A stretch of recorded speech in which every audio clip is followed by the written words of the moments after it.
Salut les amis, c'est Isa. J'espère que vous allez bien. Aujourd'hui, je vous retrouve pour une réorientation éthérique. C'est quoi une réorientation éthérique? Alors en fait, on va aller voir où est-ce qu'on se plante en ce moment, de manière générale dans nos vies, les amis. Et on va aller voir également, j'ai mis peut-être un peu trop, voilà, c'est mieux comme ça. Et on va aller voir également qu'est-ce que qu'est-ce que l'éther pense que l'on doit faire pour se réorienter, pour plus se planter, ok? Alors, je vais pas me focaliser à un domaine spécifique parce que justement, je veux voir sur de quel domaine on va vous parler individuellement. On va faire 3 choix. On va faire les choix avec le William Blake Tarot.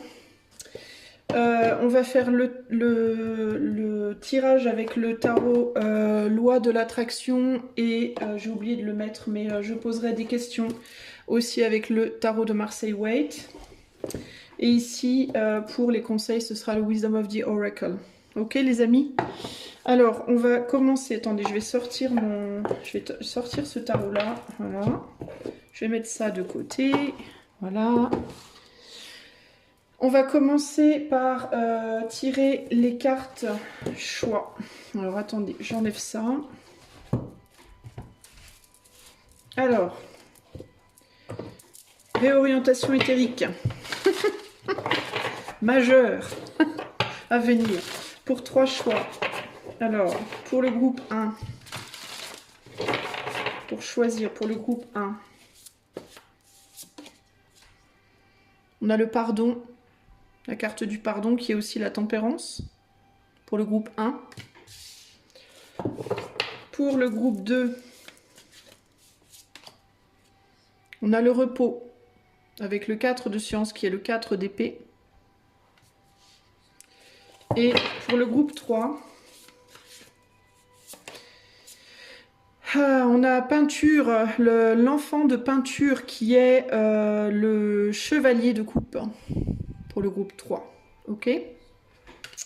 Allez, réorientation éthérique. Choix 1, choix 2 ou choix 3.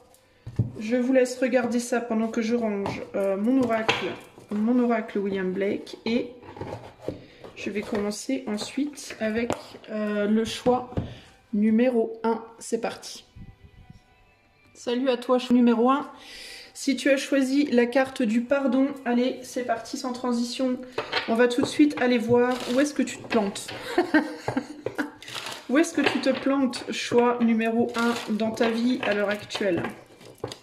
D'après l'éther, évidemment, pas d'après moi, hein. D'après l'éther, puisqu'on est en réorientation éthérique, d'après l'éther, où est-ce que tu te plantes dans ta vie? Choix 1 à l'heure actuelle. Où est-ce que tu te plantes? Allez, c'est parti.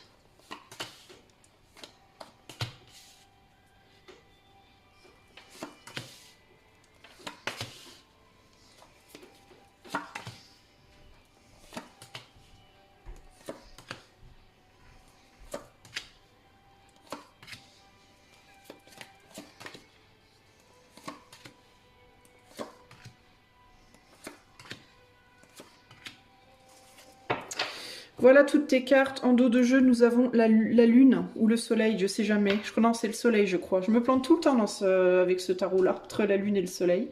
Donc là, c'est le soleil. Alors, la première chose que je peux te dire, où est-ce que tu te plantes, choix numéro 1, c'est que tu t'empêches d'aller explorer des choses.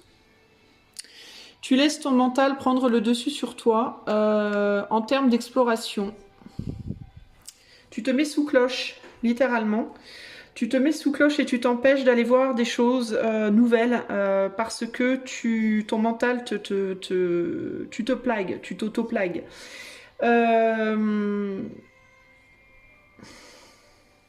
Tu peux t'entêter, toi, à un travail dans une direction de vie. Alors ça peut être un travail en termes de profession ou ça peut être un travail en termes de ce sur quoi tu travailles, ce que tu cherches à... Attends, attends 2 secondes. Je recadre un coup.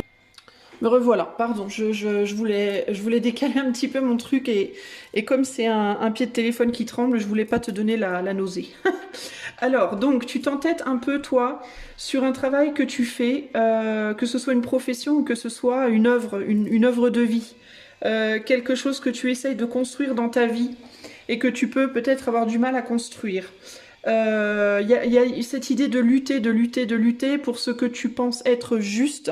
Quelque chose, ça peut être une chose ou des choses, ça peut être un travail que tu penses que tu dois absolument garder, un modèle de vie que tu veux construire parce que tu penses que c'est ce modèle-là que tu dois construire et pas un autre, une relation amoureuse, des amitiés, voilà, ta famille. Y a une idée de, avec le pape ici, de c'est comme ça et pas autrement, ça doit être comme ça peut pas être autrement, et je dois travailler pour ça, très dur, parce que sinon ça va être la cata, ça va être la chute, voilà. Tu es prisonnier ou prisonnière d'un mental, d'un modèle, pour moi, qui te restreint énormément et dont tu n'arrives absolument pas à sortir. Tu essayes à tout prix, je pense, de t'engager sur du long terme dans quelque chose. Alors c'est ou bien dans une relation amoureuse, ou bien dans un travail, ou bien, je te dis, je ne sais pas, un projet. Mais il peut y avoir vraiment cette idée pour toi de si je n'arrive pas à faire du long terme, c'est la fin de ma vie, quoi. C'est la fin de tout, c'est foutu pour moi, j'aurais tout, je me serais complètement plantée, rien n'aura fonctionné, j'aurais tout foiré, il y a un côté comme ça. Du coup, tu te mets sous cloche par rapport à la possibilité d'aller expérimenter une manière de vivre différente, qui serait probablement moins engagée sur le long terme, qui serait peut-être des expériences un petit peu plus intenses, et même si elles sont un peu moins longues, et qui t'amènerait plus de plaisir, plus de bonheur, mais qui impliquerait aussi peut-être plus d'épreuves. D'une certaine manière, mais c'est pas nécessairement des épreuves en termes de choses qui t'arriveraient dans la vie, mais ce serait plus en termes ce serait plus en termes justement de longévité. En fait, toi, j'ai l'impression que tu veux construire des trucs long terme pour ne plus avoir de deuil. Voilà. Pour ne plus avoir à voir se terminer les choses. Par exemple, tu veux absolument un boulot long terme parce que tu ne veux pas ou tu ne veux plus devoir subir les épreuves du cœur que ça impliquerait au niveau de tes émotions, d'avoir des boulots qui se terminent sans arrêt, d'avoir tout le temps peur de pas retrouver quelque chose derrière, tu vois, il y a l'idée comme ça de je dois absolument travailler à maintenir ce travail ou à trouver un travail long terme parce que je ne veux plus les douleurs de la fin de contrat, voilà, par exemple. Ou de devoir retrouver du travail. Ça peut être, je veux absolument rencontrer une personne avec qui je vais me mettre en couple long terme parce que je ne veux plus supporter les douleurs des fins de relation, des fins d'amitié, des fins de... Vous voyez ce que je veux dire? Il y a cette idée de...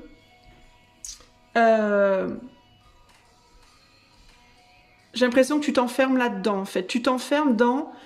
Alors peut-être parce que dans ton passé, tu as beaucoup justement butiné, toi. Peut-être que dans le passé, tu as eu beaucoup de jobs différents, beaucoup d'amoureux, d'amoureuses différentes, ou je sais pas, ou que tu as essayé plusieurs fois de construire et que tu n'as jamais réussi. Mais en fait, là où tu te fais du mal, c'est peut-être justement parce que tu n'es pas censé réussir à construire sur le long terme, toi, précisément. Ta problématique, ça peut être deux choses. Ça peut être que, de une, c'est pas ton destin, concrètement, d'avoir du long terme. Tu as un destin, peut-être un chemin de vie qui va t'amener plus, toi, à des choses plus intenses, mais peut-être plus court terme. Ou alors, tu es destiné à quelque chose de long terme, mais tu ne pourras pas l'avoir tant que tu n'apprendras pas à te pardonner des choses qui n'ont pas duré. Parce qu'on a quand même la carte du pardon. Alors, peut-être que la solution... à ta capacité de trouver du long terme passe par ta capacité à te pardonner de ne pas avoir réussi jusqu'ici. Par exemple, je vais te donner l'exemple de l'amour. Admettons, tu as été marié 2 fois. 2 fois ça a foiré, là tu rencontres une nouvelle personne et tu es prêt à bosser comme une tarée ou comme un malade pour que ça fonctionne à tout prix, même si c'est pas une personne pour toi à la base, c'est pas grave, tu vas pas lâcher le morceau à tout prix parce que tu n'arrives pas à te pardonner que déjà tu te sois planté 2 fois, donc tu vas certainement pas te pardonner de te planter une 3e. Tu vois ce que je veux dire? Il peut y avoir un truc un peu comme ça. Et là on te dit, ben, tu as 2 solutions. Petit A, en réalité, toi, t'es pas fait pour être marié, par exemple, et avoir une relation ad vitam aeternam. Ou petit B, tu peux te marier, avoir une relation ad vitam aeternam, mais pour ce faire, il faut d'abord que tu apprennes à lâcher prise et à te pardonner du fait que les 2 premières fois, ça n'ait pas marché. Peut-être même qu'il faudra que tu te pardonnes si ça marche pas cette 3e fois aussi. Tu vois ? Parce que le fait de ne pas réussir à passer au-delà de ce que tu as raté en fait déjà dans le passé, bah, ça te met sous cloche pour réussir à sortir de ce tunnel sans fin et à trouver le bonheur en fait, tu vois. Qu'est-ce que provoquerait le pardon? Qu'est-ce que provoquerait le fait de te pardonner d'avoir raté des trucs? Bah, ça provoquerait que tu pourrais trouver cette personne ou ce boulot long terme peut-être un jour, peut-être que ce sera le prochain, ou peut-être que ce sera pas le 2e, pas le 3e, mais le 4e ou le 5e, le ou là. Mais si tu arrives à te pardonner, bah, tu vas naviguer le truc vachement plus facilement. Tu vas pas te prendre la tête, tu vas pas te dire à chaque fois, oh mon Dieu, il faut à tout prix que je conserve ça sous peine de je ne sais pas quoi, que le ciel me tombe sur la tête. Et en fait, tu iras vers cette rencontre qui durera pour le coup avec beaucoup plus de sérénité et peut-être du coup aussi beaucoup plus rapidement. Petit B, tu vas te lâcher la grappe en fait et tu vas juste accepter de vivre les choses pour ce qu'elles sont. Et puis quand ça va plus, bah tu lâches, puis tu te lâches, tu te fous la paix à propos de ça. Et puis ma foi, si un jour tu rencontres quelqu'un ou tu trouves un boulot long terme, bah tant mieux. Puis si c'est pas le cas, bah c'est pas grave parce que dans tous les cas, t'auras pris ton pied en fait à chaque fois. Tu vois? Ici, il y a vraiment un besoin d'être en mode tranquille, quoi, hein, tranquille bilan, toi. Hein. Parce qu'en fait, ce tunnel dont tu as l'impression de jamais arriver à sortir, c'est toi qui te le fais subir tout seul ou toute seule. Tu vois? D'autant plus que dans ta volonté de à tout prix vouloir de la durée, vouloir faire durer quelque chose, ou alors vouloir en tout cas un type de relation ou de situation très précis, parce que ça peut être l'inverse aussi, hein, ça peut être aussi que tu as toujours été dans des relations long terme ou des trucs long terme, alors que ce que toi tu aimerais, c'est des trucs court terme, tu vois aussi, hein, ça peut aussi être ça. Hein. Le fait est que tu t'accroches à un modèle de vie à tout prix, que tu veux à tout prix que ça fonctionne parce que ça n'a pas fonctionné avant et t'en as souffert et que tu veux plus souffrir, sauf que tu t'accroches peut-être aujourd'hui à un modèle de vie qui n'est peut-être pas pour toi en fait. Et ça veut pas dire que ce modèle-là ne serait jamais pour toi, mais ça veut peut-être juste dire que c'est pas cette situation-là la bonne pour que ça se fasse, tu vois. Mais tu veux pas lâcher.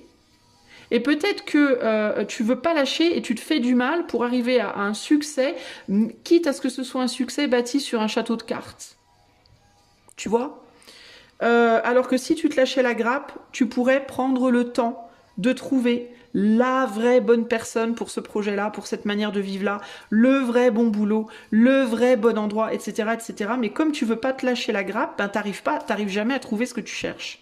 Voilà. Parce qu'à chaque fois que tu trouves quelque chose une nouvelle opportunité, tu t'y accroches comme la misère sur le pauvre monde et même si la personne en question, le boulot en question, le lieu en question, ben, n'est pas le bon en réalité pour toi. Tu vois ce que je veux dire?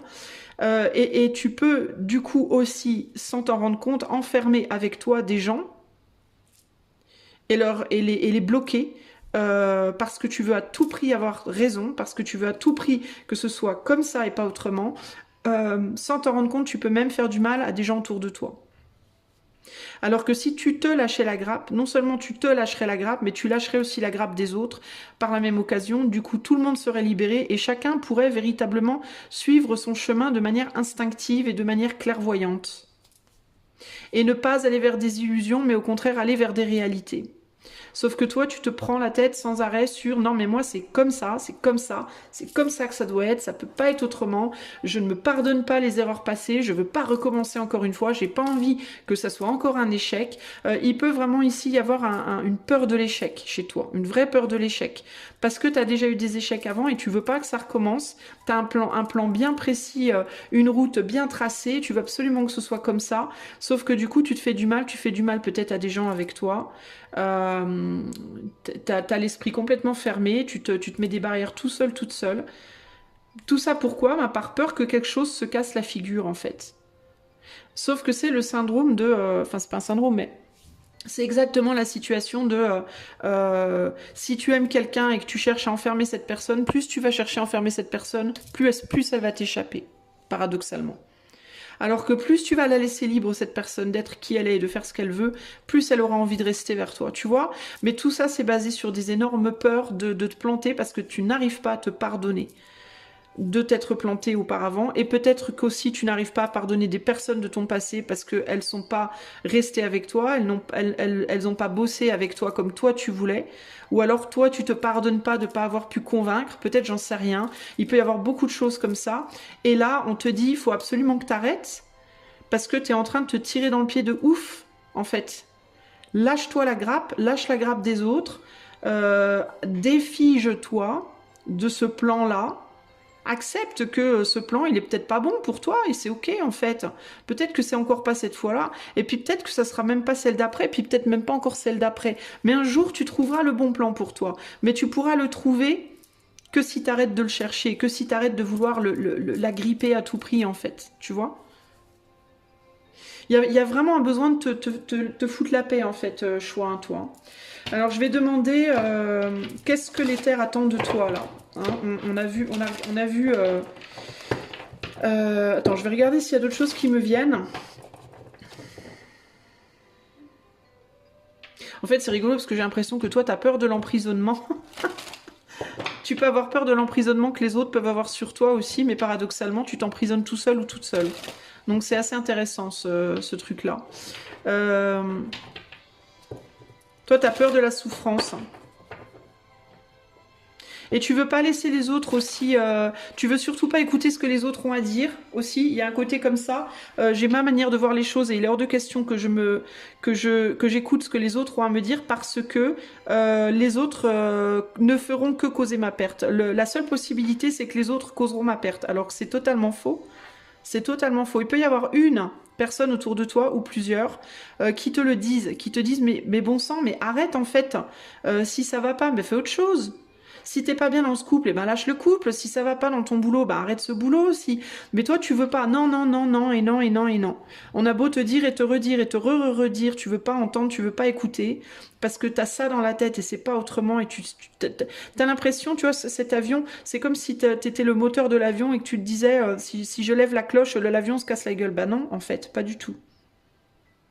Et même si l'avion venait à se casser la gueule, même si du coup tu perds ton boulot ou tu lâches ton autre ou Dieu sait quoi parce que t'es pas bien, mais c'est pas grave en fait. Peut-être que oui, au départ ça va être compliqué. Peut-être que ça va faire mal pendant un temps. Peut-être que toi tu vas te faire du mal pendant un temps. Peut-être que ça va faire mal à l'autre. Mais c'est pas grave parce que en même temps que vous allez vous faire mal, vous allez aussi vous libérer. Et qui dit libération dit nouveau départ vers quelque chose de beaucoup plus adapté. Tu vois ?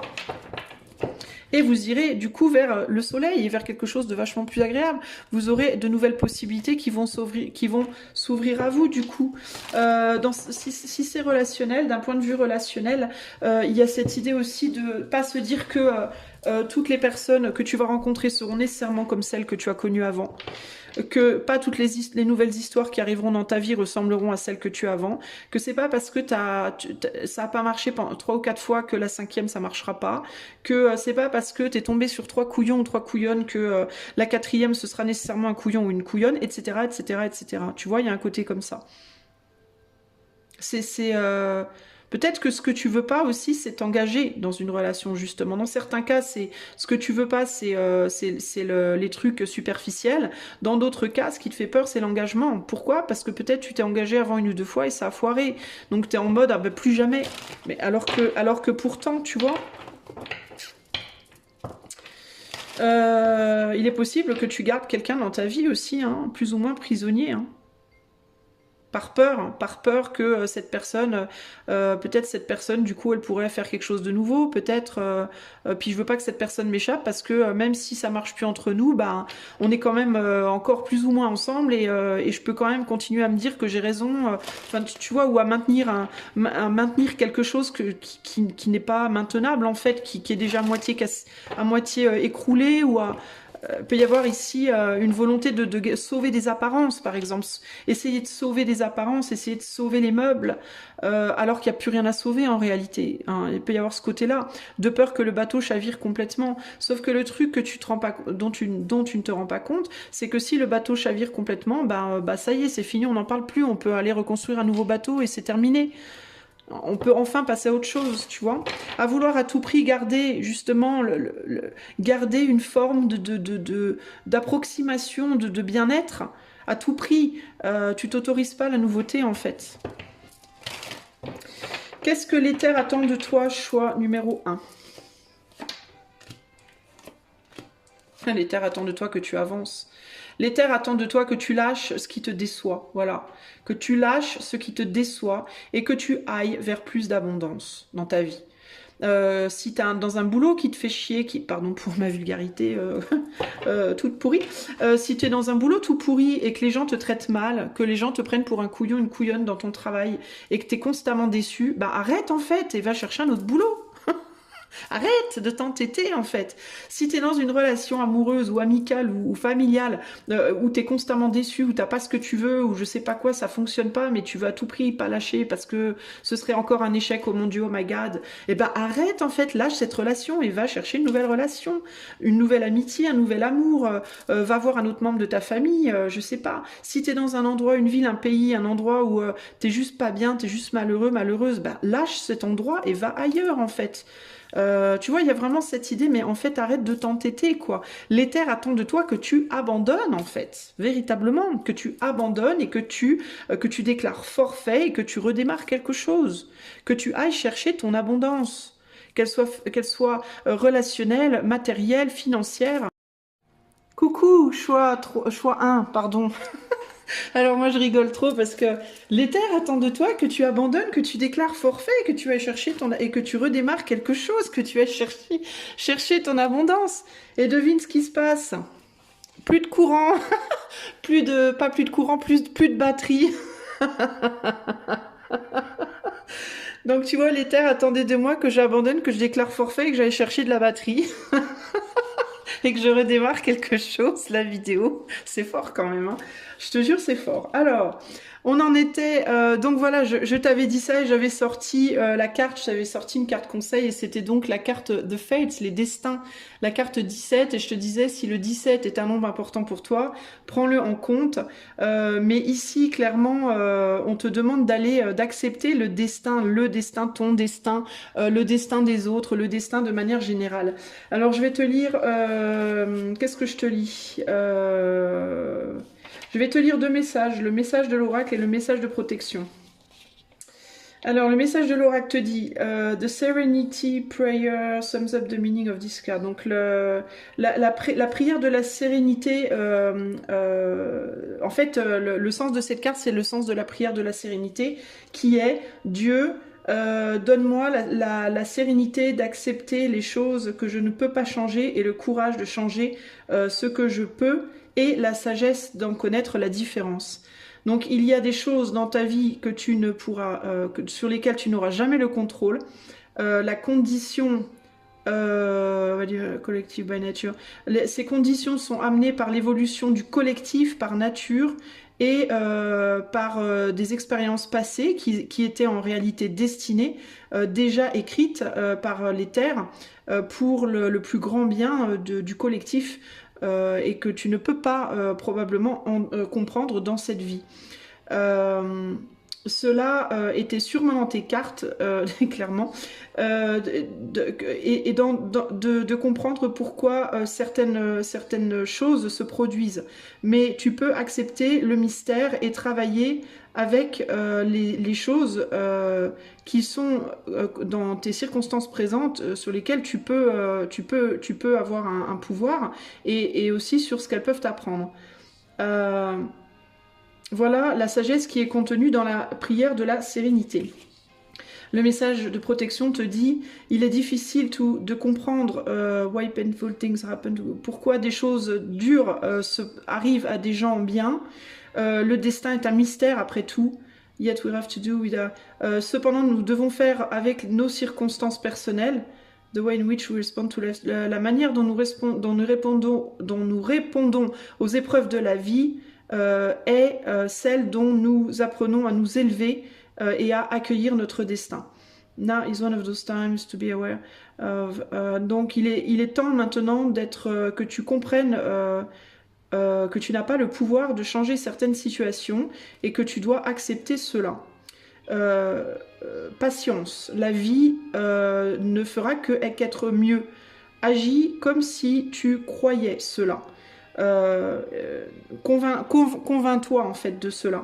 For the only thing you can control right now is your attitude. Car la seule chose sur laquelle tu as véritablement un contrôle, c'est ton attitude. When you align, quand tu t'alignes avec le destin et que tu gardes en tête que tu ne peux pas tout changer, qu'il y a des choses que tu ne peux pas changer, la sérénité va venir à toi.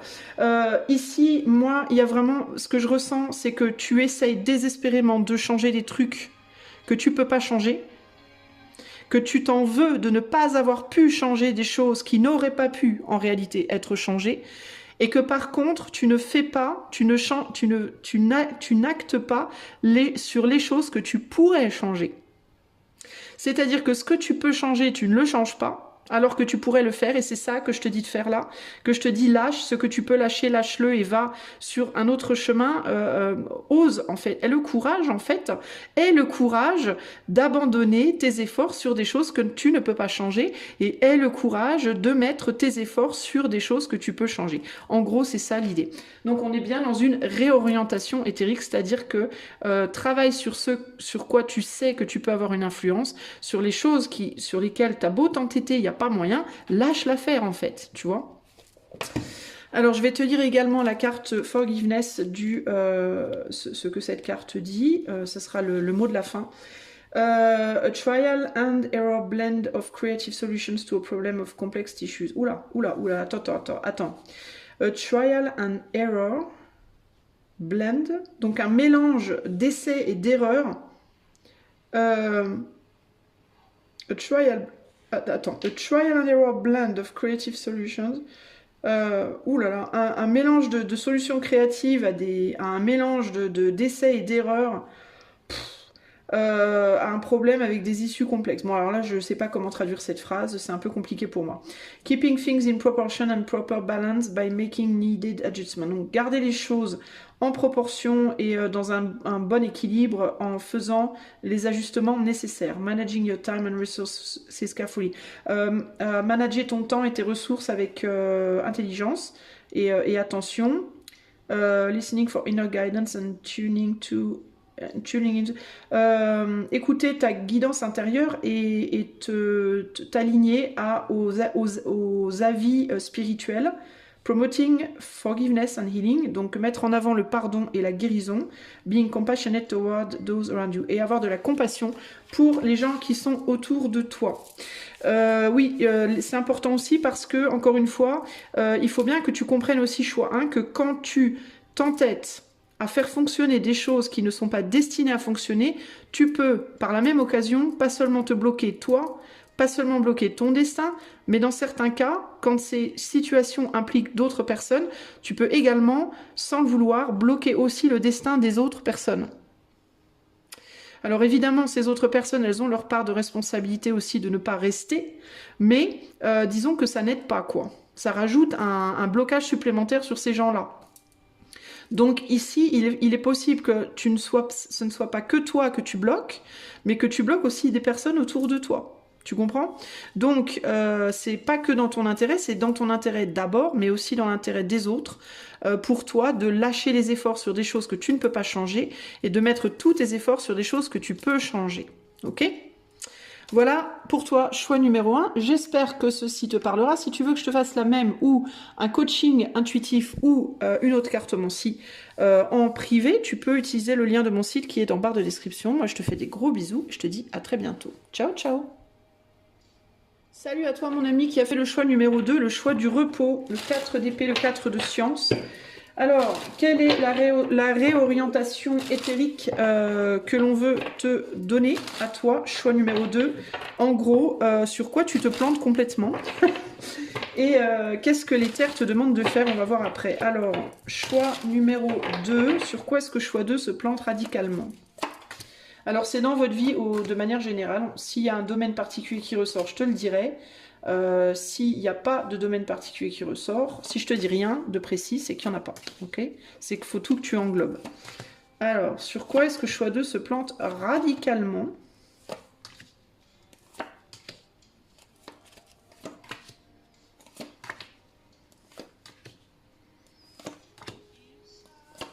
Alors, toi, on peut parler de famille et d'enfants ici. Ici, on a l'ermite en dos de jeu. Alors, attends, j'essaie de comprendre ce qu'on me dit. Je me mets juste mes petites cartes comme il faut.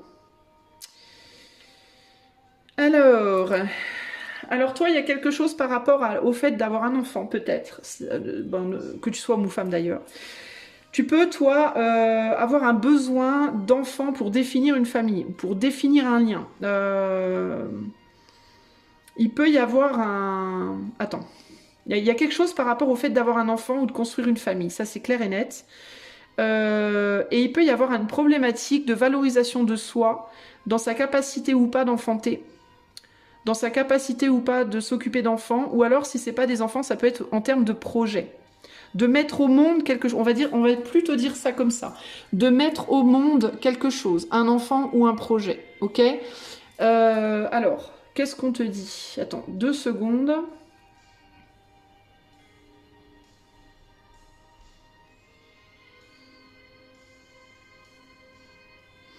Il peut y avoir des hommes ici qui peuvent penser que... alors on est peut-être plus sur le relationnel ici, enfin sur le romantique. Encore que, ça peut être projet pro aussi, mais il peut y avoir des femmes ou des hommes ici qui pensent que une fois qu'un truc a démarré, que quelque chose a été mis au monde, ça peut perdre de sa valeur. Par exemple, qui peuvent avoir une tendance à penser que une femme qui a eu des enfants ne vaut plus rien. Qu'une fois qu'on s'est marié, qu'on a fait des enfants, après il peut que y avoir une déchéance, que c'est foutu, ça peut pas aller mieux. Enfin, ça peut pas prendre en valeur que le summum, on va dire qu'ils peuvent penser que le summum d'une relation, c'est le fait d'avoir un enfant. Que le summum d'une vie professionnelle, c'est de mettre au monde un projet, de créer quelque chose. Vous voyez qu'il faut qu'il y ait un aboutissement. Voilà, un truc pour marquer une forme d'aboutissement. Du coup, vous pouvez très très très fort tenir à un aboutissement très bien particulier. Si vous êtes en couple, vous voulez absolument vous marier, ou alors vous voulez absolument un enfant. Si vous n'avez pas cet enfant, si vous n'avez pas ce mariage, pour vous, la relation, elle vaut que dalle. Vous voyez, il peut y avoir un côté comme ça. Si c'est au boulot, vous devez arriver au top. Vous devez être manager, directeur ou à votre compte, sinon ça vaut que dalle. Enfin, il y a un côté comme ça, là. Et du coup, vous faites la misère en fait pour arriver à vos fins là. Vous bossez comme des malades pour essayer d'arriver à vos fins. Il y a l'idée d'insistance, il y a l'idée de je veux ce succès à tout prix, il y a l'idée de je mouline, je mouline, je mouline, je me bats, je me bats, je me bats, je fais tout ce qu'il faut, je fais des heures sup, je me bats pour cette relation de ouf, je fais des heures sup tous les jours, je travaille le dimanche, les jours fériés, la nuit, tout le temps. C'est pour ça qu'on a le repos en fait. Vous êtes en train de vous faire des nœuds au cerveau de malade parce que vous voulez cet aboutissement. Vous considérez pas que votre relation, elle est valable s'il n'y a pas ça, que votre job, c'est valable si vous n'êtes pas patronne, patron, etc., etc. Vous voyez, il y a un côté comme ça. Tant que je ne serai pas arrivé à mon but, je vais me rendre dingue. Le truc, c'est que vous ne profitez absolument pas du voyage. Vous êtes tellement focalisé sur ce but précis qui, pour vous, sera la preuve par A plus B que ce que vous avez a une valeur. Ça va pas le faire, quoi. Et ce que l'éther vous dit ici, c'est et après. Et du coup, après, qu'est-ce qui va se passer? Une fois que vous aurez eu votre enfant, votre mariage, il va se passer quoi? Une fois que vous serez à votre compte et que vous aurez eu votre succès, il va se passer quoi? Est-ce qu'à un moment, quand est-ce que vous allez trouver la paix, en fait? C'est un peu la question que je me pose en regardant vos cartes ici. Parce qu'une fois que vous aurez abouti, comment vous allez faire en fait s'il vous faut toujours des buts à atteindre pour vous sentir vivant, pour vous sentir valorisé en fait. Si vous n'arrivez à vous valoriser que par le but à atteindre en fait dans votre vie, à quel moment vous allez vous poser en fait et vous calmer et puis surtout est-ce que quelque chose sera un jour assez, en fait? Est-ce que quelque chose sera un jour suffisant? Il y a cette question-là qui se pose aussi, là. À quel moment, en fait, est-ce que vous considérez que ce que vous avez est suffisant? C'est ce qui me vient, là, comme... Est-ce que, du coup, une fois que vous aurez votre enfant et votre mariage et tout ça, vous n'allez pas vous dire... Est-ce que vous n'allez pas vous ennuyer, en fait? Est-ce qu'après, vous n'allez pas vous dire, ah bah ça y est, ça, c'est bon, j'ai conquis l'Everest, il faut que je trouve une autre montagne? Où vous allez réussir professionnellement, puis vous allez vous dire ça y est, j'ai réussi professionnellement, il faut que je démarre un nouveau boulot. Et puis quoi? En fait, vous êtes focalisé sur le but, vous êtes pas dans l'appréciation du chemin. Il y a vraiment cette idée-là, parce que pour vous, la valorisation de vous-même, elle se définit par les buts que vous arrivez à atteindre, par les objectifs que vous arrivez à atteindre. Mais vous n'êtes pas capable de vous valoriser sur le cheminement que vous faites au jour le jour, en fait. Vous voyez? Et ça vous épuise. Alors, un, ça vous épuise, et deux, ça peut même épuiser les gens autour de vous, et trois, c'est sans fin. En fait, c'est sans fin. Il y a quelque chose comme ça ici.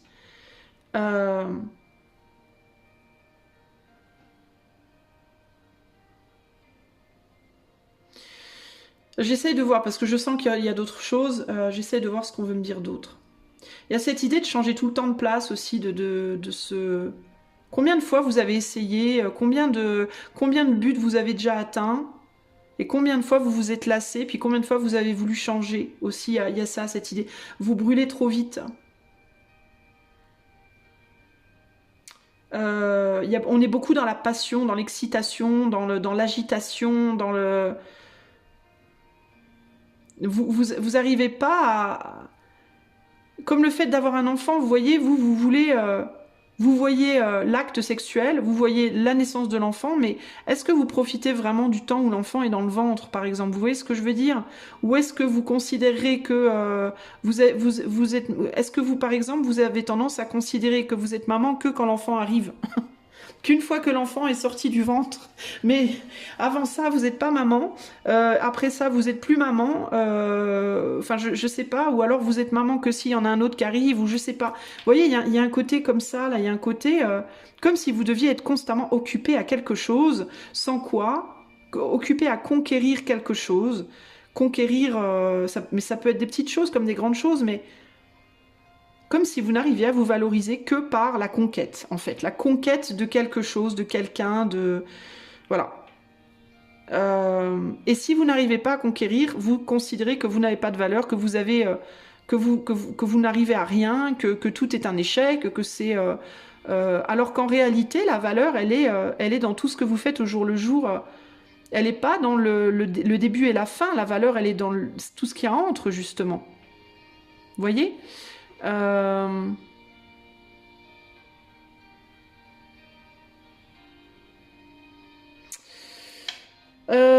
Qu'est-ce qu'il y a d'autre? Qu'est-ce qu'il y a d'autre? Il peut y avoir cette idée aussi que les gens sont jamais assez bien. Que peut-être vous avez eu genre 1, 2, 3, 4, 5 relations amoureuses, puis jamais personne n'est assez bien, jamais personne n'est suffisant. Que vous avez déjà essayé 1, 2, 3, 4, 12 boulots et jamais vous trouvez le bon boulot. Jamais vous trouvez, je sais pas, suffisamment d'argent, le bon endroit où vivre. C'est jamais, il y a une idée de c'est jamais assez, il faut toujours plus. Et il y a vraiment cette idée de jusqu'où vous allez aller comme ça en fait. Voilà. Jusqu'où est-ce que vous allez aller comme ça et à quel moment vous allez enfin vous dire bah ça y est, je suis satisfait, satisfaite. Et peut-être que vous avez peur de ça, peut-être que vous avez peur de la satisfaction, justement. Peut-être que c'est quelque chose qui vous fout la trouille, parce que vous pouvez assimiler le fait d'atteindre quelque chose à une fin. Vous voyez? Ce qui me vient aussi, c'est est-ce que du coup, vous entretenez pas inconsciemment des difficultés par peur de la résolution. Vous voyez, en mode je veux absolument un enfant, un enfant, un enfant. C'est un exemple parce que j'ai une carte, j'ai la carte là avec le bébé. Je veux un enfant, je veux un enfant, je veux un enfant à tout prix. Est-ce que paradoxalement vous faites pas un petit peu tout pour que ça marche pas? Parce que si ça marche pas, vous atteindrez jamais la fin et au final vous aurez pas à affronter cette peur du calme, de ça y est j'ai atteint le sommet et après qu'est-ce qui se passe? En fait, est-ce que vous êtes pas en train un petit peu de vous fourvoyer, à vous énerver parce que vous n'avez pas ce que vous voulez, alors que peut-être, je dis bien peut-être, parce que c'est peut-être pas pour tout le monde pareil, hein, mais pour certains d'entre vous, peut-être que inconsciemment vous ne le voulez pas vraiment, parce que si vraiment vous l'aviez, cette finalité, ce sommet de l'Everest, entre guillemets, qu'est-ce qu'il y aurait après en fait? Il pourrait y avoir plus qu'une redescente en fait. Une fois qu'on est monté tout en haut, il reste plus qu'un chemin, c'est la descente. Vous voyez? Alors est-ce que du coup, inconsciemment, vous n'entretenez pas un peu le fait que ça fonctionne pas comme vous voulez, pour ne pas justement qu'il y ait une vraie résolution et pour ne pas justement devoir affronter derrière la chute? Il peut y avoir ici des personnes qui, par exemple, typiquement, ne veulent pas s'engager dans une relation pleinement, ne veulent pas se marier, ne veulent pas faire des enfants, ne veulent pas fonder une famille, par peur que, bah, ça y est, une fois que la famille est fondée, qu'est-ce qu'on fait? On se fait chier, il n'y a plus rien à faire. Vous voyez? Il peut y avoir un côté comme ça. Et paradoxalement, qui vont, pour prouver à leur hôte que si, on le veut en vrai, bah, on va faire style, on se bat, mais on va créer plein de problèmes sur la route. On va se battre d'une manière qui en même temps empêche. Tu sais, il y a cette idée bizarre dans ton tirage choix 2 de en même temps je me bats pour quelque chose et en même temps je l'empêche de se produire. Par peur de quoi? Par peur ou de pas pouvoir l'assumer après, ou alors de s'ennuyer après. Ou alors de réaliser au final que c'était pas ce qu'on voulait, ou c'est quoi l'idée là? Il y a un truc bizarre là. Il y a quelque chose par rapport à ça, il y a quelque chose par rapport à la valorisation de soi, comme si vous ne vous valorisiez que dans l'effort, en fait. Et que du coup, une fois qu'on a eu ce qu'on veut et qu'on peut enfin se reposer, ben, on se sent plus valorisé, et du coup, ça fait peur. Donc il peut y avoir des schémas inconscients de... inconsciemment, je vais agir de manière à ce que ça sème un peu la zizanie pour pas y arriver trop facilement, parce que comme ça... ça me laissera largement le temps de me valoriser. Vous voyez ce que je veux dire? Pendant ce temps-là, moi, je me valorise toujours en mode est-ce que vous vous sentiriez valorisé si vous aviez plus à vous battre pour rien demain? Posez-vous cette question, choix 2. Si demain, vous n'aviez plus... Si tous les trucs où tous les jours, vous vous dites oh, j'en ai marre de ci, j'en ai marre de ça, faut tout le temps que je lutte pour ci, pour ça, ça me gonfle. Si demain, vous n'aviez plus à le faire, si vous aviez le succès que vous attendez, est-ce que vous vous sentiriez aussi valorisé que si vous ne l'aviez pas et que vous deviez continuer à vous battre? Est-ce que vous avez peur aussi que quelqu'un d'autre ne vous valorise que parce que vous vous battez et que du coup, si demain vous arrêtez de vous battre, cette personne ne vous voit plus comme quelqu'un de valeur? Vous voyez? Est-ce que vous avez peur qu'une fois la passion terminée et toutes les montagnes russes qui vont avec, on s'ennuie? Attendez, je vais éternuer, je reviens. Voilà, je suis revenue. Est-ce que vous avez peur aussi de ne plus autant idéaliser une personne une fois qu'elle aura... Alors, il peut y avoir aussi le côté, vous vous battez pour changer quelqu'un, mais est-ce qu'une fois que cette personne aura changé et qu'elle sera rentrée dans le rang, entre guillemets, et justement, c'est ça, ça peut être ça aussi, votre sommet de l'Everest. Une fois que cette personne sera rentrée dans le rang et marchera au pas comme vous voulez qu'elle marche, et c'est pas méchant ce que je vous dis, c'est une manière de... C'est juste une image, hein, c'est pas une critique, hein, ne prenez pas de travers. Mais par exemple, admettons, vous voulez construire une famille avec un homme ou une femme, et cette personne est volage, admettons, qu'elle va butiner à droite à gauche. Et donc vous lui dites, non mais moi je veux bien construire avec toi, mais à condition que tu arrêtes d'être volage, parce que ça va pas le faire, gna gna gna gna gna. Alors vous y arrivez pas, donc vous vous battez, donc machin, passion et tout, la personne kiffe que vous vous battez pour elle, vous kiffez que cette personne soit pas si malléable et tout machin. En même temps il y a un côté attirant, répulsion, attirance, répulsion, machin, enfin c'est très excitant tout ça, au final, même si ça vous rend dingue. Puis un jour cette personne, elle vient, elle vous fait une déclaration d'amour, elle vous offre une bague, elle vous dit ça y est, j'arrête tout, je ne suis qu'à toi, tout, voilà, ça y est, vous avez atteint le summum. Est-ce que cette personne, elle vous paraîtra toujours aussi séduisante du coup? Une fois qu'elle se sera alignée à votre manière de faire les choses? qu'elle vous obéira au doigt et à l'œil, qu'elle fera exactement, ou qu'elle sera passée du gars qui va picoler au bar tous les jours au gars bien sage derrière son bureau à faire des sous-sous. Est-ce que vous aurez la même admiration pour cette personne? En fait, qu'est-ce que vous aimez chez l'autre? Il y a ça aussi, hein. Est-ce que vous n'avez pas tendance à reproduire aussi avec le fouet là, à reproduire des relations où vous tombez sur des gens un peu torturés, un peu pas compliqués, difficiles, difficilement maîtrisables, parce que vous kiffez quelque part ce côté-là, parce que vous savez jamais ce qui vient le lendemain, c'est toujours la surprise tous les jours. Il y a une excitation, vous voyez, ça vous garde comme ça en mode active woman ou active man, ça vous garde toujours en ébullition, en effusion, et c'est woup woup. Vous voyez? Et en même temps, ça vous rend dingue, évidemment, parce que vous êtes crevé, vous en pouvez plus à force de courir sans arrêt derrière l'autre. Mais est-ce que si demain, l'autre, il passe de ça à ça, en gros, du rock'n'roll attitude au pépère charentaise, et que vous passez de ça à ça, est-ce que vous n'allez pas vous ennuyer?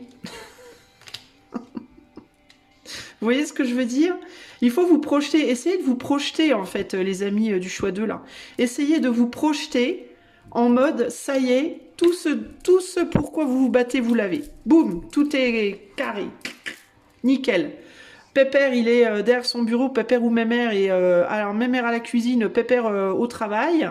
Tout est rentré dans l'ordre, le yin-yang est absolument parfait, c'est la paix profonde, toutes les pièces du puzzle se sont imbriquées absolument parfaitement. Et qu'est-ce qu'on a derrière les pièces du puzzle parfaitement imbriquées? La pluie. Merde. Ah bah merde, la passion n'est plus là. Ah bah merde, je m'ennuie maintenant, je vais faire quoi moi? Ah bah merde, j'ai mon enfant, ma famille, mes sous, mon homme parfait, ma femme parfaite, ben zut alors. Alors, réorientation éthérique. Qu'est-ce que vous voulez en fait, choix 2? La vraie question, l'éther vous pose cette question du fond du cœur, de l'éther, du fond de l'éther. Mais en fait, qu'est-ce que vous voulez vraiment en fait? Est-ce que vous n'êtes pas en train de vous la faire à l'envers? Concrètement, est-ce que vous n'êtes pas en train de vous la faire à l'envers? Alors, ça peut aller dans les deux côtés, d'accord? On peut avoir des gens qui vont toujours vers des Billy Idol ou des Sid Vicious en disant mais moi je veux que tu deviennes comment il s'appelle, marié 2 enfants, le Al Bundy, mais moi ça me va pas du tout, hein, ton côté punk, machin, rebelle et tout, moi je veux que tu deviennes un Al Bundy de marié 2 enfants. Parce que ça va pas du tout. Sauf que le jour où Sid Vicious se transforme en Al Bundy, vous allez vous faire chier comme des rats morts, entre guillemets. Ou est-ce que vous êtes plutôt du type à toujours aller sur des Al Bundy, alors qu'en réalité, ce dont vous rêvez, c'est un Sid Vicious, quoi. Ou alors, si un jour votre Al Bundy se transforme en Sid Vicious, alors vous lui cassez les pieds pour qu'il soit un peu plus rebelle, puis le jour où il devient plus rebelle, vous faites chier, vous l'arrêtez, parce que ça vous gonfle. Donc, vous voyez ce que je veux dire? Qu'est-ce qui vous fait kiffer? Est-ce que c'est pas finalement le piment de la vie qui vous fait kiffer, vous, en fait? Du coup, posez-vous la question, est-ce que vous êtes vraiment fait pour avoir une famille et des enfants? Ou au contraire, est-ce que vous êtes vraiment fait pour avoir des relations juste passagères? Posez-vous posez-vous les bonnes questions. Et quelle place a la valorisation de vous-même dans cette situation? Qu'est-ce qui vous valorise? C'est le but ou le chemin? Qu'est-ce qui vous fait vous sentir comme $1 million? Est-ce que c'est le fait d'atteindre un but ou est-ce que c'est le fait de voyager pour l'atteindre? Est-ce que c'est le challenge de transformer l'autre qui vous fait kiffer ou est-ce que c'est vraiment le fait que l'autre soit transformé qui vous fait kiffer? Parce que là, il y a un truc. Il y a des questions à vous poser par rapport à ça.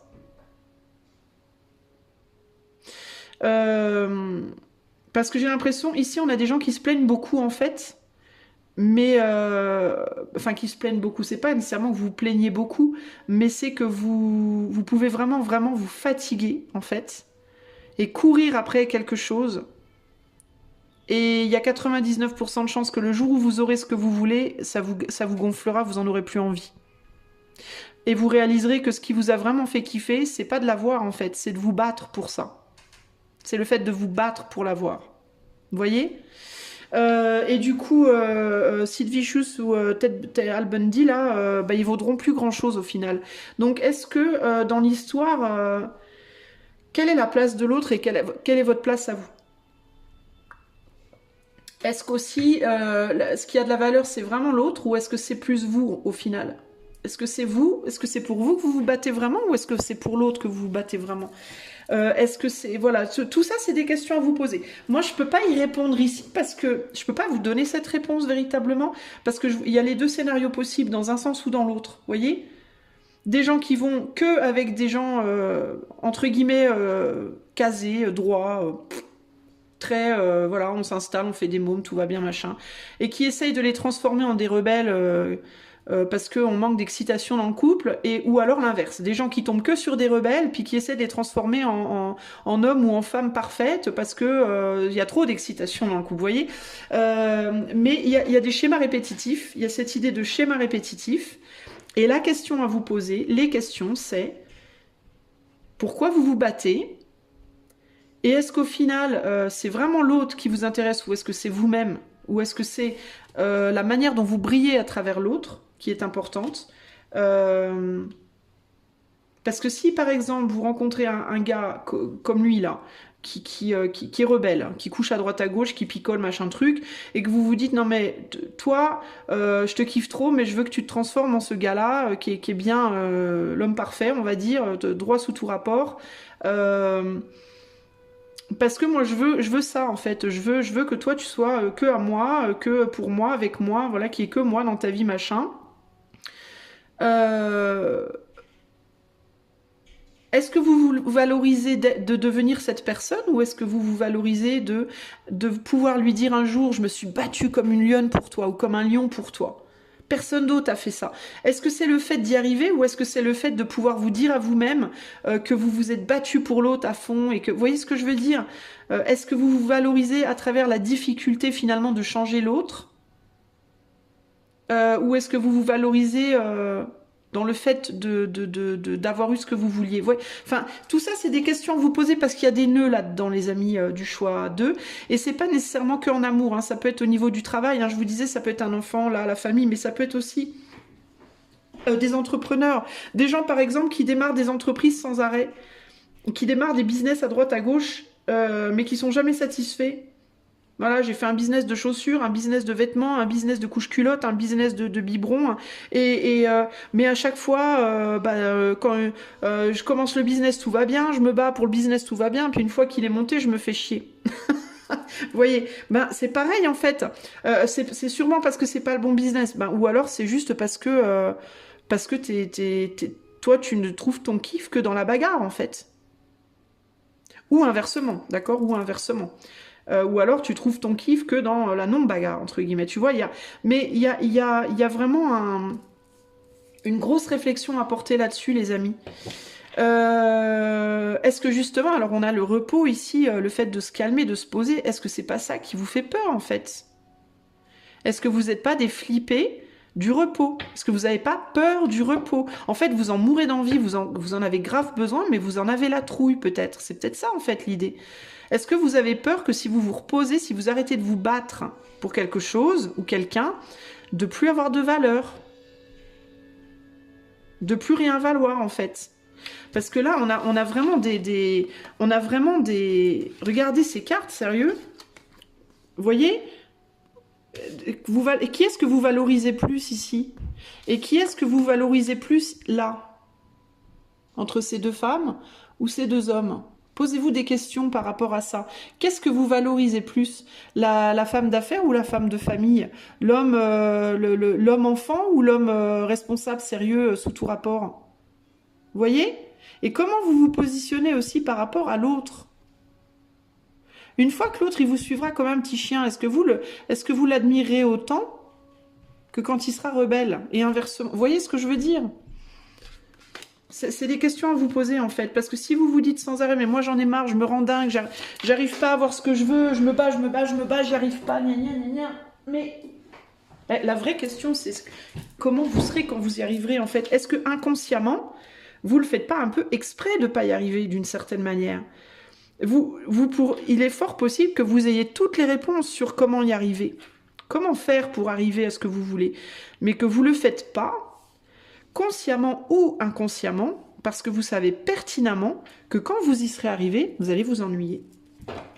Vous n'aurez plus rien, vous n'aurez plus de raison de vous battre et vous vous sentirez plus valorisé.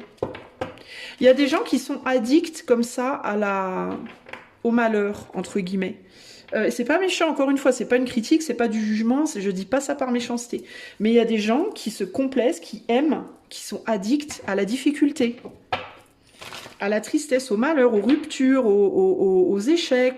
Pourquoi? Parce que ces gens adorent pouvoir se dire et prouver aux autres que peu importe combien d'échecs et de difficultés, de malheurs il se passe dans leur vie, ils sont toujours vainqueurs. Parce que c'est des businesswomen, des businessmen, c'est des durs à cuire, des rebelles. On peut les brûler 1 fois, 2 fois, 12 fois, 13 fois, ils arrivent toujours à se relever, c'est des vrais dragons. Vous voyez, des vrais phénix. Et du coup, ces gens-là, si on leur enlève leurs difficultés demain, mais qu'est-ce qu'ils vont faire? Qu'est-ce qu'ils vont faire? Et comment ils vont se valoriser, en fait, vous voyez? Alors, il faut vous poser les bonnes questions. Est-ce que vous complaisez pas un peu dans vos difficultés?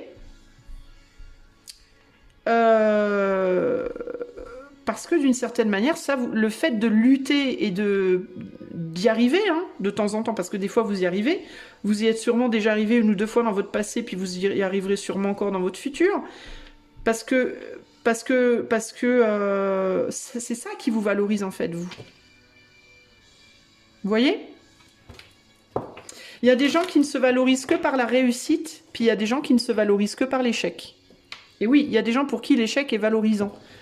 Parce que quand on peut dire à quelqu'un « Ouais, moi dans ma vie, j'ai connu 20 échecs, et pourtant je suis toujours là, et pourtant je me relève, et pourtant je continue », c'est une manière de se valoriser. Et oui. Pour d'autres personnes, la valorisation, ça va être en effet d'avoir créé la famille, d'avoir réussi sa vie professionnelle, d'avoir réussi financièrement. Voilà, ils vont se valoriser comme ça. Pour d'autres, la valorisation, c'est « Moi, j'ai vécu des guerres et des traumas. Et pourtant, je suis encore là. Regarde comme j'avance et comme je fais marcher le monde au pas. Malgré tout, mes enfants, mon mari, mes employés, malgré toutes les tempêtes. Oui, mais si demain il n'y avait plus de tempête. Alors du coup, choix 2, je vais demander à l'éther maintenant, qu'est-ce qu'il attend de vous? Qu'est-ce que l'éther attend de vous, choix 2? Que vous réfléchissiez. Voilà, c'est ça. Que vous réfléchissiez à ce que vous provoquez. Parce que là, on est sur une reine, hein, on est sur une provocante, on est sur une séductrice. Ce que vous provoquez, ce que vous attirez. Que vous réfléchissiez à comment votre mental, qui peut parfois être un peu tordu, parce qu'on est sur un valet d'épée, donc le valet d'épée, c'est un mental très aiguisé, très très intelligent, mais c'est aussi en négatif un mental manipulateur. Donc comment vous auto-manipulez un peu, consciemment ou inconsciemment. Si c'est inconscient, c'est pour ça qu'on vous demande d'y réfléchir, parce que parfois, comme ça, de prime abord, on s'en rend pas forcément compte, puis après, quand on y pense, quand on y réfléchit, le fait d'y réfléchir, ça va appeler des choses de l'inconscient, ça fait remonter des choses, et du coup, on peut voir des réalités.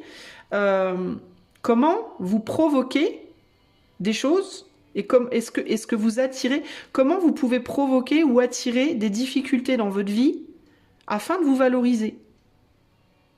Vous voyez, il y a aussi ici l'idée, le besoin d'être aimé, le besoin d'être valorisé, d'être aimé, un besoin de reconnaissance avec cet as de pentacle, ou de donner de la reconnaissance à l'autre. Parfois, le fait de donner à l'autre une valeur, c'est une manière aussi de se valoriser soi-même.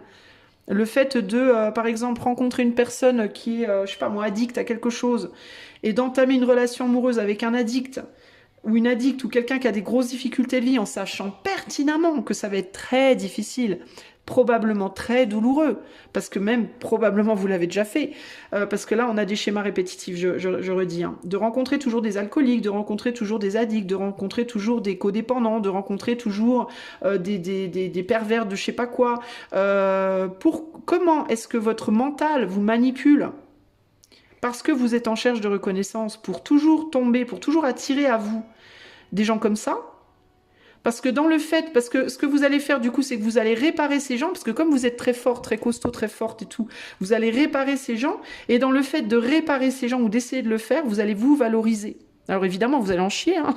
Vous allez galérer, souffrir, etc., etc. Mais par cette souffrance, vous allez vous valoriser parce que du coup, vous allez pouvoir dire au monde, oui, mais moi, regarde, je vais chercher des gens que personne ne veut, je vais réparer des gens que personne ne veut. Vous êtes un peu des recycleurs, quoi. Vous recyclez les trucs cassés. Et vous vous donnez un mal de chien parce que forcément, c'est pas du neuf, ça vient pas tout cuit dans le bec, c'est dur, faut lutter, on souffre, on se fait du mal et tout.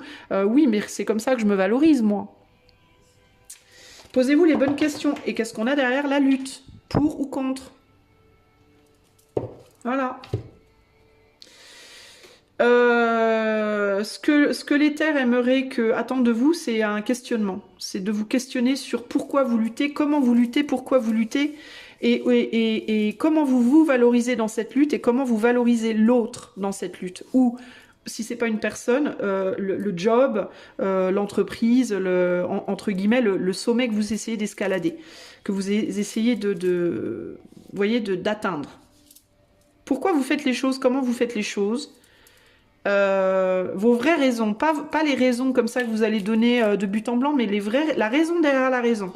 Vous, on vous demande d'aller creuser là un peu. Parce qu'il y a des choses à comprendre, ok, sur vos schémas. Alors, un dernier conseil pour le choix 2 sur cette réorientation éthérique. L'île au trésor. L'île au trésor.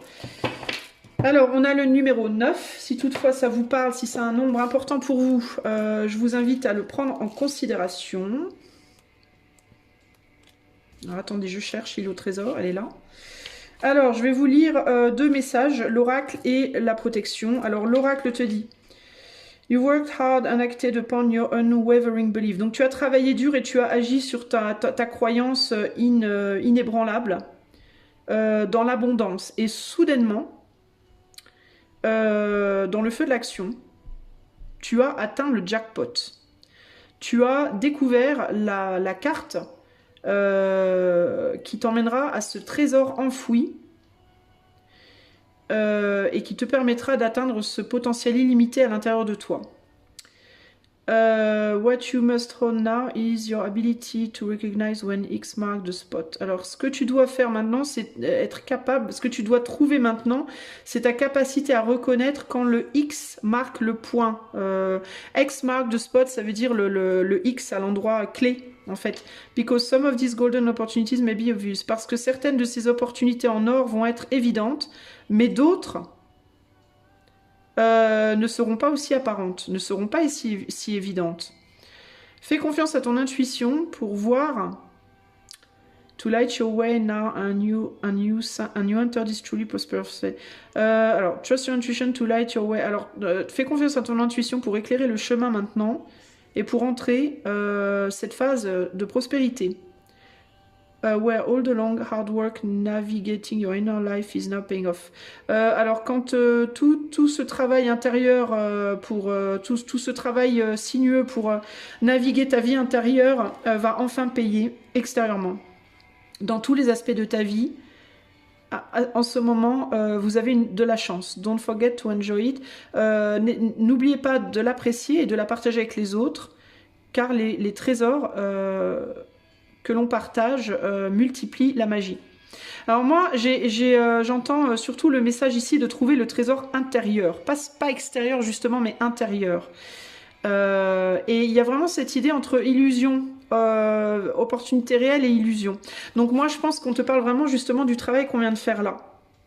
De te poser les questions de pourquoi tu essaies d'obtenir ces choses dans la matière et comment ça va s'impacter à l'intérieur de toi en réalité et ce sur quoi ça va te faire prendre conscience, tu vois. Alors, protection. Poverty, consciousness and a sense of not enough cast a shadow on your path. Voilà. Alors, la pauvreté, poverty consciousness, donc la pauvreté de conscience et un sentiment de pas assez jette une ombre sur ton chemin. These ideas and core beliefs come with a high cost. Ces idées et ces croyances intérieures viennent avec un coût élevé. Do you really want to proclaim yourself a victim? Oh bah tiens, est-ce que tu veux vraiment te déclarer comme une victime, une victime de déception, et d'attentes non tenues. Are you avoiding success because you will grow so tall that others will want to cut you down? Est-ce que tu refuses le succès parce que tu vas monter si haut que les autres vont vouloir te briser les pattes? Oui, il y a ça aussi. Hein. Il y a aussi les gens qui ont peur du succès, peur du bonheur aussi, accessoirement, dont j'ai pas parlé, mais qui est inclus également. Or, is it possible that you're caught in a fear that you will lose what you have acquired? Bah voilà. Ou est-ce que c'est possible que tu vas te sentir prisonnier, prisonnière, dans une peur de perdre ce que tu as si durement obtenu? Alors, so you hold on so tight that you miss the opportunities to expand. Alors, tu t'accroches tellement fort que tu ne vois pas l'opportunité d'aller plus loin. You are challenged to change the way you see the world. Tu es challengé de changer ta manière de voir le monde. And move from a perception of limitations to a perception of... Et de bouger d'une perception de limitation à une perception d'abondance. Take a risk for you have nothing to lose. Prends un risque car tu n'as rien à perdre. Accept your confinement in a prison of your own making. Excepté un... Pardon. Un enfermement dans une prison que tu as toi-même construit. Open the door and find the abundance waiting for you to claim it. Ouvre la porte et trouve l'abondance pour pouvoir la récupérer. Bon, bah, je pense que les choses sont assez claires. Je vais te lire pour terminer la carte du repos et ça sera le mot de la fin pour toi, choix 2. Alors, choix 2. Voilà. Alors, le repos te dit « Allow new insights to surface ». Laisse de nouvelles perspectives venir à la surface by becoming more fluid and letting go of mental demands and pressure. En devenant plus fluide et en lâchant les injonctions mentales, les injonctions et les pressions psychologiques mentales. Voilà, choix numéro 2. Ben, je t'invite à me dire ce que tu penses de tout ça dans les commentaires, parce que je serais bien curieuse de voir un petit peu ce que tu as à me dire. Alors, je répète, rien de ce que j'ai dit dans ce tirage n'est une critique ou un jugement de ma part. Ne prends pas ça comme du jugement, de la critique. Moi, je ne fais que transmettre le message que je reçois avec l'énergie qui me vient. Ok? S'il te plaît, ne donne pas des coups de bâton au messager. Ok? Je t'invite donc à réfléchir là-dessus. J'ai parlé de beaucoup d'angles différents, donc n'hésite pas à réécouter, parce que chez toi, il y avait beaucoup d'aspects différents. Et il y a vraiment aussi cet aspect de... peut-être que dans certains cas, tu te mets des embûches aussi sur ton chemin pour atteindre ton objectif ou tes objectifs, parce que inconsciemment, tu sais que si tu atteignais tes objectifs, tu aurais peur que la vie te les reprenne, peut-être aussi. Tu vois, ou de ne pas être à la hauteur de tes désirs. Par exemple, je veux absolument une famille, mais j'ai peur de ne pas être une bonne mère, vous voyez? J'ai peur de ne pas être à la hauteur de cette famille. Ou je veux absolument une position de pouvoir professionnel, mais j'ai peur inconsciemment de ne pas être en capacité d'assumer cette position quand je l'aurai. Du coup, moi, il y a vraiment dans tous les cas cet aspect de je crée inconsciemment des difficultés, je rajoute de la difficulté inconsciemment, ou parce que j'ai pas vraiment envie d'avoir la finalité, j'ai juste envie de me valoriser à travers le chemin difficile, ou alors parce que j'ai peur qu'une fois que j'aurai obtenu cette finalité, je ne sois pas à la hauteur. Je me rende compte que je ne sois pas à la hauteur, ou que quelqu'un d'autre se rende compte que je ne sois pas à la hauteur, et ça viendrait me casser les pattes en termes, encore une fois, de valorisation de moi. Pour moi, il y a un problème par rapport à la valorisation de vous, et dans certains cas, je dis bien dans certains cas, ça c'est à vous de creuser et de découvrir cette vérité pour vous-même ou ce mensonge. Hein. Dans certains cas, ça peut aussi toucher à la valorisation de l'autre, c'est-à-dire, est-ce que l'autre, si c'est par rapport à une relation, est-ce que l'autre est vraiment la personne que vous voulez, ou est-ce que l'autre est l'objet de votre valorisation de vous-même? Ça aussi, c'est une question à vous poser. Et ça peut être aussi pour un job. Hein. Est-ce que ce job, c'est vraiment parce que vous aimez ce job et que vous voulez ce job, ou est-ce que c'est juste un objet de valorisation de vous-même? Tout ça, c'est des questions à vous poser, choix 2. Voilà ce que je peux vous dire. J'espère que cela vous aura plu. Si vous voulez aller plus loin avec moi en privé, en coaching ou en cartomancie, vous pouvez utiliser le lien qui est en barre de description. Je vous fais des gros bisous et je vous dis à bientôt. Ciao, ciao. Salut, choix numéro 3, si tu as choisi l'enfant de peinture, donc qui est l'équivalent du chevalier de coupe. Alors, ce que je veux savoir, c'est comment on veut te réorienter du point de vue éthérique. Où est-ce que tu te plantes, choix numéro 3? J'ai dit 2, mais je voulais dire 3, excuse-moi. Enfin, je crois que j'ai dit 2. Bon, c'est la fatigue qui me gagne. Choix numéro 3. Où est-ce que tu te plantes dans ta vie, en fait, en ce moment et comment est-ce que l'éther veut te réorienter? Choix numéro 3, aujourd'hui. Comment est-ce que tu te plantes? En quoi est-ce que tu te plantes dans ta vie à l'heure actuelle? Choix 3. Allez, en avant.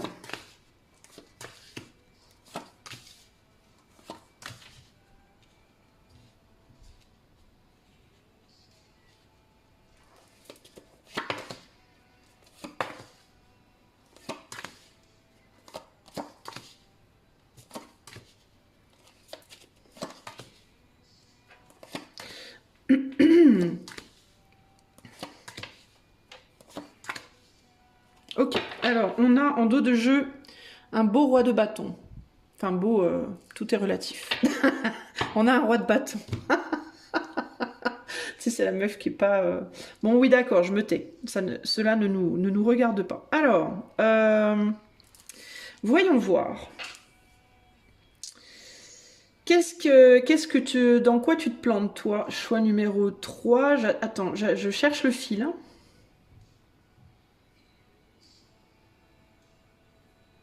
Toi, tu as peur d'aller réveiller des choses, j'ai l'impression. C'est la première chose qui me vient là. On dirait que tu as peur d'aller réveiller des choses.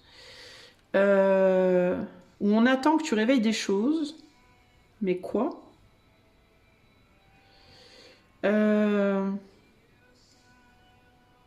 Ça, c'est la justice. Ça, c'est le 8 de coupe.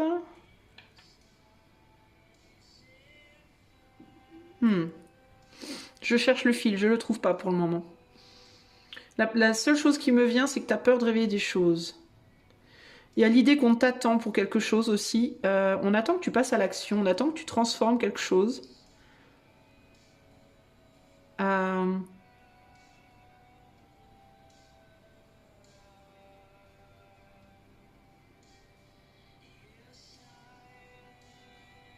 Est-ce que tu passes trop de temps, toi, à réfléchir, choix 3? Est-ce que tu passes trop de temps à essayer de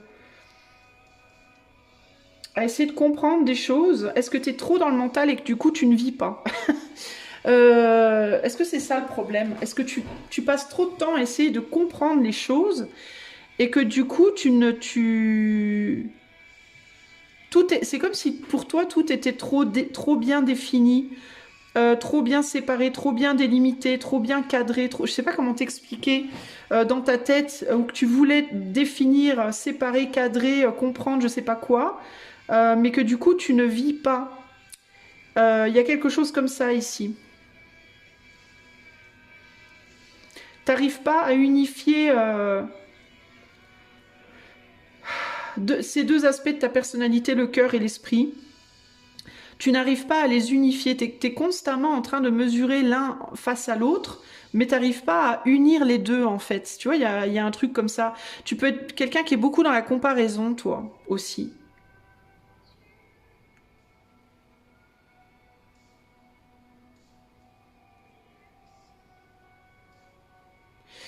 Tu as voulu fuir quelque chose à un moment donné.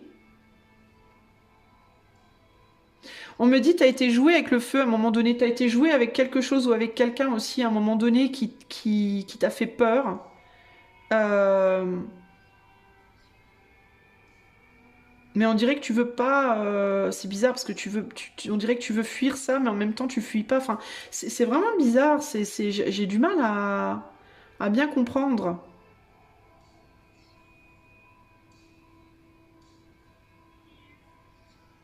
T'as pu mettre des limites à certains moments dans ta vie aussi à des personnes ou à des situations, mais t'arrives pas à te positionner. C'est ça en fait, c'est pas par rapport au...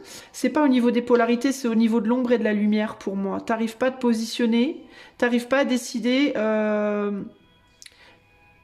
Tu t'es fait l'avocat du diable à un moment donné, toi. Et t'arrives pas à décider quel avocat tu veux être. T'arrives pas à décider si tu veux être l'avocat du diable ou l'avocat des dieux. Il y a un côté comme ça ici. Tu voudrais être l'avocat de tout le monde. Tu voudrais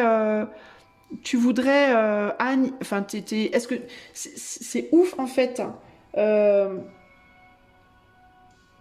Parce que c'est comme si tu voulais prendre parti ni pour le bien, ni pour le mal, ni pour le plus, ni pour le moins, ni pour l'ombre, ni pour la lumière, ni pour... tu veux être au centre.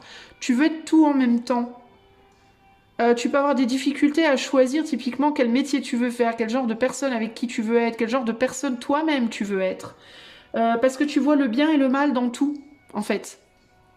Tu vois le bien et le mal dans la lumière, tu vois le bien et le mal dans l'ombre, tu vois la femme dans l'homme, l'homme dans la femme, l'homme et la femme dans l'homme, l'homme et la femme dans la femme, l'homme et la femme dans l'homme et la femme de la femme. Enfin, c'est sans fin en fait. Et c'est comme si... toi, il y a un truc par rapport à ça, c'est que tu es incapable de te positionner, tu es incapable de prendre parti, j'ai l'impression. Tu essayes du coup de mettre des limites, mais tu sais pas où elles vont les limites. C'est comme si tu mettais des limites, mais quand tu les mets, tu as l'impression qu'elles sont pas forcément au bon endroit, selon comment tu te places, selon les perspectives, et alors du coup, tu sais jamais comment mettre tes limites, toi. Et quand tu essayes de mettre une limite ferme, tu as l'impression de te limiter psychologiquement. Et du coup, de rater des trucs. Comment je pourrais t'expliquer? Il faudrait que je te trouve un exemple concret pour que ce soit bien bien clair.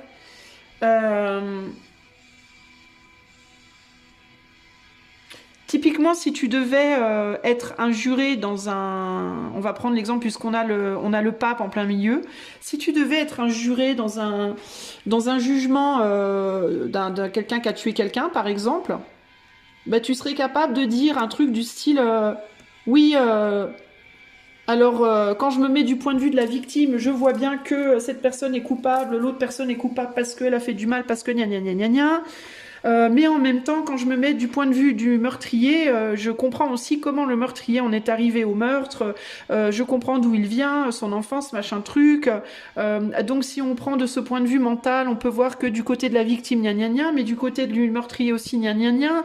Du coup, oui, je sais que je dois prendre parti, que je dois poser un jugement, mais je sais pas comment faire, parce que si j'emprisonne le meurtrier, du coup, le côté sombre de la victime, gna gna gna, et puis si j'emprisonne la victime, le côté sombre du... Et c'est impossible, en fait. Et du coup, tu vas poser tu vas poser une sentence, mais tu seras jamais capable de vraiment dire, tu seras jamais vraiment serein ou sereine par rapport à ce que tu as décidé. Tu vois ce que je veux dire? Et ce qu'il en résulte de ça, c'est qu'il n'y a rien de ferme. C'est que tout est tout le temps très mouvant. C'est que tu n'arrives pas à vraiment dire bon, là on met une limite et stop, on s'arrête, on va pas plus loin et on passe à autre chose. Et tu vois, tu n'arrives pas à... Il manque toujours un... Tu vois, là, il y a une dernière pièce du puzzle à mettre avant que le puzzle il soit fait. Mais c'est comme si tu te disais oui, mais peut-être que cette pièce-là, j'aurais pu la mettre ailleurs, puis peut-être que j'ai pas vraiment envie de finir ce puzzle parce que si je le finis, quel intérêt de faire un puzzle alors je pourrais plus le faire. Et puis, enfin, tu vois, t'es tout le temps et tu te fais du mal de ouf par rapport à ça. Et tu es dans une lutte constante entre ta tête et ton cœur. Voilà. Ce que tu ressens, ce que tu penses. Et tu n'arrives plus à... T'arrives pas à choisir entre les deux parce que pour toi, les deux sont très, très valables, très importants, très... Tu vois, t'es dans un yin-yang presque parfait, toi, intérieurement. Et du coup, c'est hyper symbolique, ces deux images-là.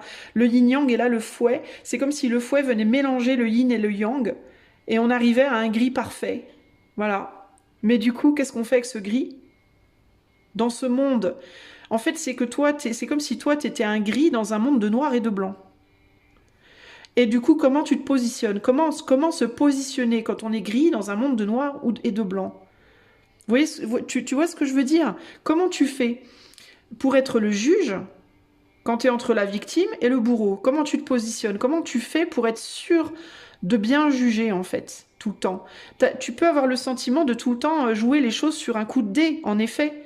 Peut-être d'ailleurs que tu as beaucoup recours aux cartomancies et aux dés et au pile ou face pour prendre des décisions parce que tu n'arrives plus à prendre tes décisions parce que pour toi, les deux sont égales en fait. Les deux ont une valeur égale. Alors comment faire? Et du coup, le temps passe et tu t'imposes pas, tu te poses pas, tu ne prends pas tu vois? Et tu attends une réconciliation avec toi-même. pour mettre fin peut-être à des choses. Ou pour, je sais pas, est-ce que t'attends, on dirait que t'attends quelque chose, t'attends une transformation pour agir. Tu attends quelque chose, un déclic pour agir, toi. Mais quand est-ce que ce déclic, il arrive, on ne sait pas. Vous voyez. Euh,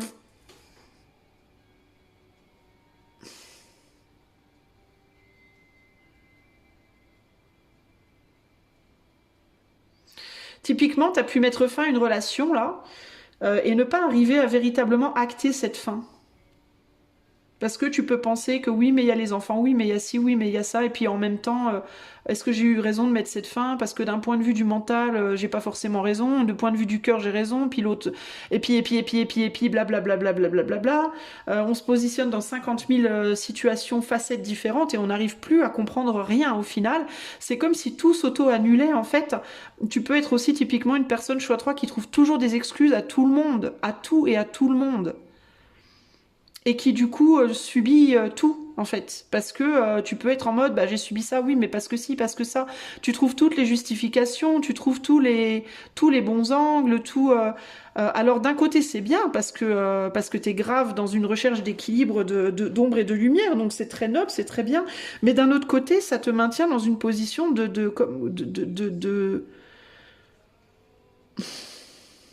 rien vraiment faire quoi, d'une personne qui est censée agir puis qui au final n'agit pas en fait, tu vois. Est-ce que aussi il n'y a pas un côté je me retire de l'équation, je vais attendre qu'on agisse pour moi. Est-ce que tu attends pas aussi peut-être que quelqu'un ou quelque chose vienne agir pour toi, vienne décider pour toi, parce que toi tu peux pas décider, parce que de ton point de vue c'est indécidable en fait, c'est impossible de prendre parti, tu vois. Il peut y avoir ce côté-là en mode par exemple, tiens, je vais te donner un exemple super cash. T'es un gars ou enfin, t'es une personne. T'es amoureux de deux autres personnes. Il y a une personne à droite, c'est un amour très profond, très doux, avec peu de passion, mais très solide. Et l'autre à gauche, qui est un peu moins profond, mais grave passionné et grave excitant. Et toi, t'es entre les deux et tu veux les deux. Alors comment tu fais? Et on te dit, ah ben non, faut que tu laisses une personne. Mais comment tu fais, en fait? Parce que à droite, tu trouves ton compte parce qu'il y a un vrai engagement, une loyauté, une profondeur, etc. À gauche, tu trouves ton compte parce qu'il y a de la sexualité de ouf. Comment tu fais? Et de la passion de ouf. Et tu veux les deux, toi, concrètement. Tu veux les deux, toi, en fait. Alors comment tu fais?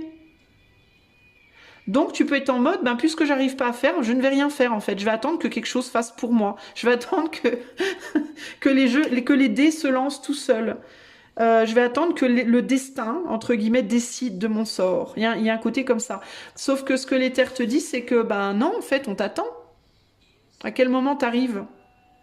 À quel moment tu te positionnes? Parce que le temps passe et tu fais rien, en fait. Il y a l'idée ici que, d'ici que l'éther décide de quelque chose pour toi, tu peux attendre toute ta vie, hein. Parce que c'est peut-être pas ça le problème, en fait, avec toi, choix 3. C'est que tu veux un yin-yang parfait dans ta vie, mettons. Tu n'es pas dans une vie de perfection. On n'est pas dans un monde parfait de perfection et de non. On n'est pas dans un monde d'annihilation. On est dans un monde de dualité. C'est comme en fait, tu veux pas travailler avec les règles. C'est ça. C'est pour ça que tu as un enfant de peinture. Tu veux être dans l'abstrait comme un môme. Tu veux prendre tes pinceaux et faire comme ça, comme le fouet des rayures et de la bouillie. Mais sauf que on est dans un monde où les choses sont bien définies, où il y a des lois, des règles. Tu vois, la maison, elle doit être carrée ou ronde. Mais il y a des règles, on peut pas tout faire. On n'est pas dans un monde où tout est n'importe comment. On vit dans un monde très carré, très square, où les choses, enfin square et pas que, mais rond aussi, il paraît en tout cas. Mais il y a cette idée on vit dans un monde où les choses sont définies, il y a des règles en fait. Et toi, tu veux pas de ces règles, elles te conviennent pas ces règles. Tu vois? Et donc tu te dis, ben, puisque les règles ne me conviennent pas, mais qu'on est dans un monde où il y a des règles, ben, je vais laisser le monde décider des règles. Sauf que tu es totalement désinvesti. Tu t'es complètement désinvesti de ta propre vie en fait. Le fait est que tu t'es désinvesti de ta vie en fait. Donc ce que l'éther te dit là, c'est à quel moment tu vas te réinvestir dans ta propre vie en fait. À quel moment tu vas redéployer tes ailes, toi, tu vas t'activer pour déployer tes ailes et reparticiper en réalité, te réinvestir. Arrêter d'avoir le cul sur ta chaise avec ta tasse de café et prendre ton bâton, parce que tu es quand même un roi de bâton à la base. D'ailleurs, il est là, ton bâton, regarde. Ouh. Et aller saisir des opportunités, faire des choses dans ta vie, en fait, concrètement. Vivre ta vie. À quel moment tu vas aller véritablement vivre ta vie? Faire des choses, prendre des risques. Comme un bon roi de bâton bien mûr. Tu vois, c'est ça le truc. En fait, est-ce que toi, concrètement, t'as pas envie de vivre, en fait? Parce que là, sur cette dernière ligne, c'est un peu la question qui se pose. Tu vois, on a la mort, le roi de pentacle et le 6 de coupe. Est-ce que tu attends la mort, toi, un peu? J'ai l'impression que tu attends la mort, toi. T'es un peu en mode, ben, quand est-ce que mon train, il arrive? Quand est-ce que c'est fini le voyage, qu'on puisse recommencer? Et là, on te dit, c'est ce que tu es en train de faire, en fait. Tu es en train d'attendre de mourir. Est-ce que c'est vraiment ce que tu veux? J'enlève mon pull, j'ai chaud, les amis, j'arrive. Est-ce que c'est vraiment ça que tu veux, en fait, choix 3? Tu vois? Parce que ce que l'éther te dit concrètement, c'est que ta vie, elle est pas terminée. Hein. T'as encore des choses à faire, hein. Puis on t'attend. Mon ami, mon jeune enfant. Il peut y avoir une relation amoureuse qui t'attend, il peut y avoir un chouette boulot qui t'attend, il peut y avoir un beau voyage, un déménagement, mais encore faut-il que tu le veuilles, et j'ai pas l'impression que tu le veuilles en fait, toi.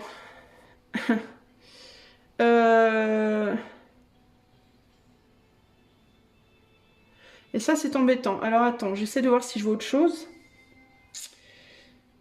Alors,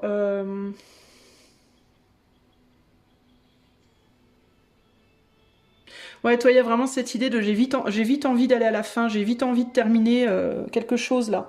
J'ai vite envie de me débarrasser, j'en ai ras-le-bol, ça me gonfle, je veux plus choisir, je veux plus me positionner, vivement la fin.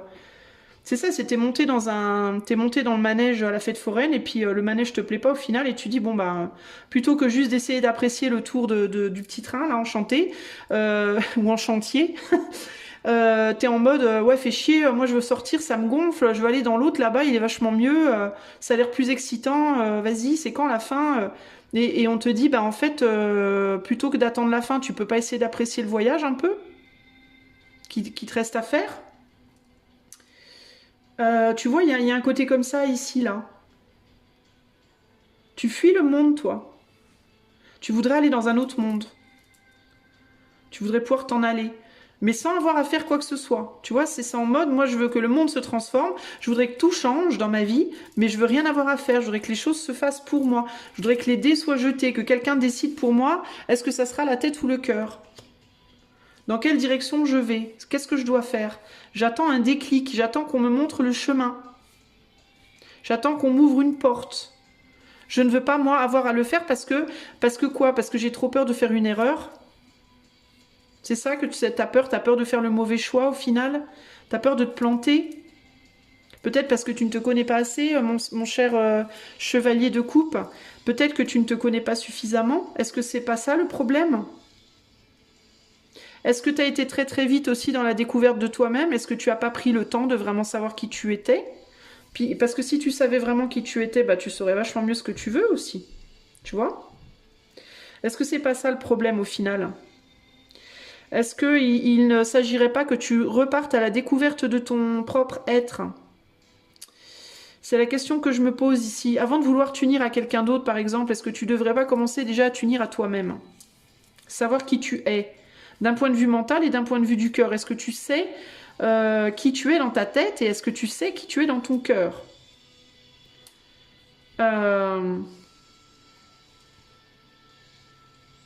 Parce que j'ai l'impression que t'as pas vraiment été voir ton ombre, toi. Hein. T'as eu peur. Hein. T'as eu peur de ton ombre à un moment donné. T'as mis des barrières par rapport à ça. Il y a peut-être eu des événements de vie qui ont essayé de te mettre face à elle et t'as pas voulu la regarder en face. Tu l'as fui, tu t'es barré vite fait, bien fait, t'en as fait vite fait ton affaire. T'as eu très très peur qu'elle te montre des choses que t'avais vraiment pas envie de voir. Il y a des personnes ou des situations de vie qui ont pu te mettre face à des vérités, entre guillemets, quand je dis ton ombre. Je parle pas de tes mauvais côtés, je parle simplement de certaines vérités que tu ne veux pas regarder, que tu ne veux pas voir, parce que c'est vraiment pas joli. ça te fait vraiment pas kiffer, donc tu cours vite, vite, vite quand elle arrive, quand il y a quelqu'un qui te met là-dedans, ouh, taillot, taillot, vite, vite, je veux surtout pas voir. Sauf que ce que tu comprends pas, c'est que c'est pas une tannée en fait, quand on te met devant ton ombre, c'est pas pour te faire du mal, c'est pour que tu apprennes à te connaître. C'est pas pour que tu l'éradiques, ton ombre, c'est pour que tu la maîtrises, c'est pas du tout la même chose, hein.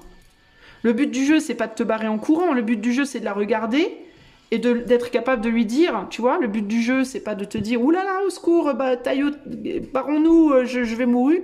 Non, le but du jeu, c'est d'être capable de lui faire face, et de lui dire, bon, bah, ok, alors attends, je te regarde, donc tu fais 2 têtes de plus que moi, t'as des cornes, tu fais peur, ouais, t'es pas chouette, bon, bah, c'est pas grave, écoute, on va trouver un accord, on va se débrouiller, tu vois, c'est ça le but du jeu. Sauf que toi, t'as tellement peur quand on te montre ton ombre, tu te barres en courant. Tu te barres en courant comme si elle allait ça allait être la fin de toi. Tu veux surtout pas la voir. Tu veux surtout pas te dire que tu pourrais être comme ça, que tu pourrais être aussi monstrueux, monstrueuse entre guillemets. C'est une image. Hein. C'est pas, je dis pas que vous êtes monstrueux ou monstrueuse. Et du coup, tu vas te réfugier dans non, non, moi je veux pas voir. Je veux pas voir, moi, ça porte, ça m'amène à me juger pas bien, je veux pas, je préfère pas. Donc si on pouvait tout mélanger comme ça, je verrais moins bien. On va tout mélanger. Est-ce que tu essayes pas justement d'être l'avocat du diable souvent dans ta vie pour ne pas avoir les ombres? Est-ce que tu essaies pas de convertir un peu les ombres en anges et les anges en démons?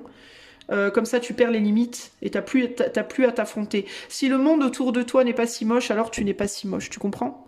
S'il n'y a pas de monstres dans le monde autour de toi, alors il n'y en aura pas non plus en toi. Ça t'arrange bien au final. Sauf que la réalité, c'est pas ça. Tu comprends? Il y a des monstres, il y a des diables, il y a des ombres partout. Et elles sont ce qu'elles sont et tu peux pas les convertir, tu peux pas tout mélanger en fait. Tu vois? Tu peux, concrètement, tu peux si tu veux, mais pas dans ce monde-là. Dans ce monde-là, ça marche pas comme ça en fait. Et le problème, c'est que quand tu essayes de faire ça avec le monde extérieur, tu le fais aussi avec ton monde intérieur. Et le problème, c'est que tu ne sais plus qui tu es. Parce que tu essaies de transformer ce monde bien délimité avec des règles spécifiques dans un monde où il n'y a plus de règles, où tout est abstrait. Et du coup, tu dois t'adapter, ton être automatiquement va s'adapter à ce monde-là et tu vas devenir, toi, complètement abstrait. Et tu ne sauras plus qui tu es. Et tu ne seras plus capable de vivre ta vie, puisque tu ne seras plus dans ce monde. Tu comprends ce que je veux dire? Donc c'est comme si en fait, ton corps était là, mais dans ton esprit, dans ton être, tu n'es plus là. Parce que tu as perdu tout sens de direction. Tu perds ta direction. Tu sais plus où t'en es. Il est possible que tu aies suivi certains courants qui t'ont amené à faire ce travail. Certains courants où on t'a dit l'ombre, la lumière, c'est pareil, faut tout mélanger, tout a. Alors certes, les deux ont leur place, hein, certes, les deux ont leur place dans ce monde, mais il faut pas non plus tout mélanger. L'ombre, c'est l'ombre, la lumière, c'est la lumière. Faut pas tout mélanger. On est bien d'accord que l'un va définir l'autre, que l'un a son rôle pour définir l'autre, mais ça ne veut pas dire que les deux sont pareils. Et si tu penses comme ça, c'est comme ça que tu vas penser de toi. Tu vas penser que tout en toi est totalement légitime et que tout peut être mélangé n'importe comment. Tu vas plus savoir où t'en es, tu vas plus savoir qui tu es. Ton mental et ton cœur vont être complètement mélangés. Tu sauras plus faire la différence. Tu vas être tout perdu, toute perdue. Tu seras plus capable en réalité de reconnaître le bien du mal, le bon du mauvais, le constructif du destructif. Tu sauras plus à quel moment tu fais du bien, à quel moment tu te fais du mal, à quel moment tu fais du bien aux autres, à quel moment tu leur fais du mal, etc., etc. Parce que tu t'auras perdu le sens des valeurs de chaque. Tu vois? Un peu comme des cultures qui vivraient ensemble et qui décideraient que parce qu'elles vivent ensemble, elles doivent abandonner toutes leurs traditions. C'est exactement ce qu'on est en train d'essayer de faire dans le monde aujourd'hui d'ailleurs. Hein. Enfin, pas moi, hein, mais ce que les élites, entre guillemets, essayent de faire. Elles essayent de tout mélanger pour tout annihiler en fait. Elles peuvent pas annihiler véritablement la matière, mais elles peuvent annihiler le cerveau des gens, clairement. Au bénéfice de je ne sais pas quoi, au bénéfice je sais même pas, et je veux même pas y penser, mais... En fait, tu as eu le cerveau retourné, on t'a retourné le cerveau. Tu t'es retourné le cerveau, ou tout seul, ou toute seule, ou alors parce que tu écoutes des courants de pensée, je sais pas, des gens peut-être qui t'ont dit que, je sais pas moi, qu'est-ce que je pourrais te dire que...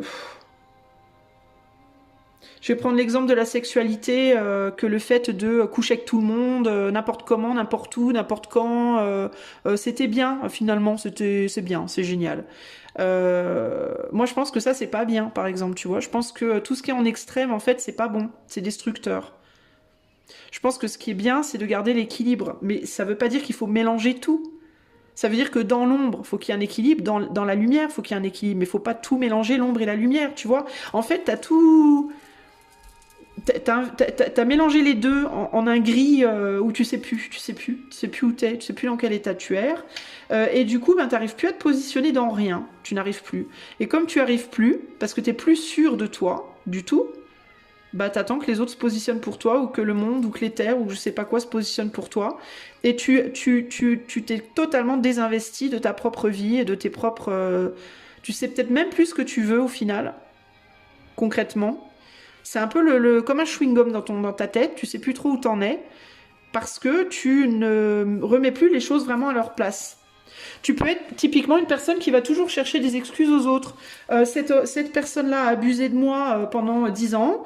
Oui, mais en même temps, bon, elle a souffert. Oui, mais en même temps, oui, mais tu comprends, elle a été abusée aussi. Oui, mais tu comprends, aussi, moi, j'ai laissé faire, j'aurais pas dû, gna, gna. Et puis au final, à dire tout le temps des oui, mais, et trouver des excuses, ben, tu transformes cette ombre, cette personne qui a fait une chose destructive, tu la transformes en chose positive.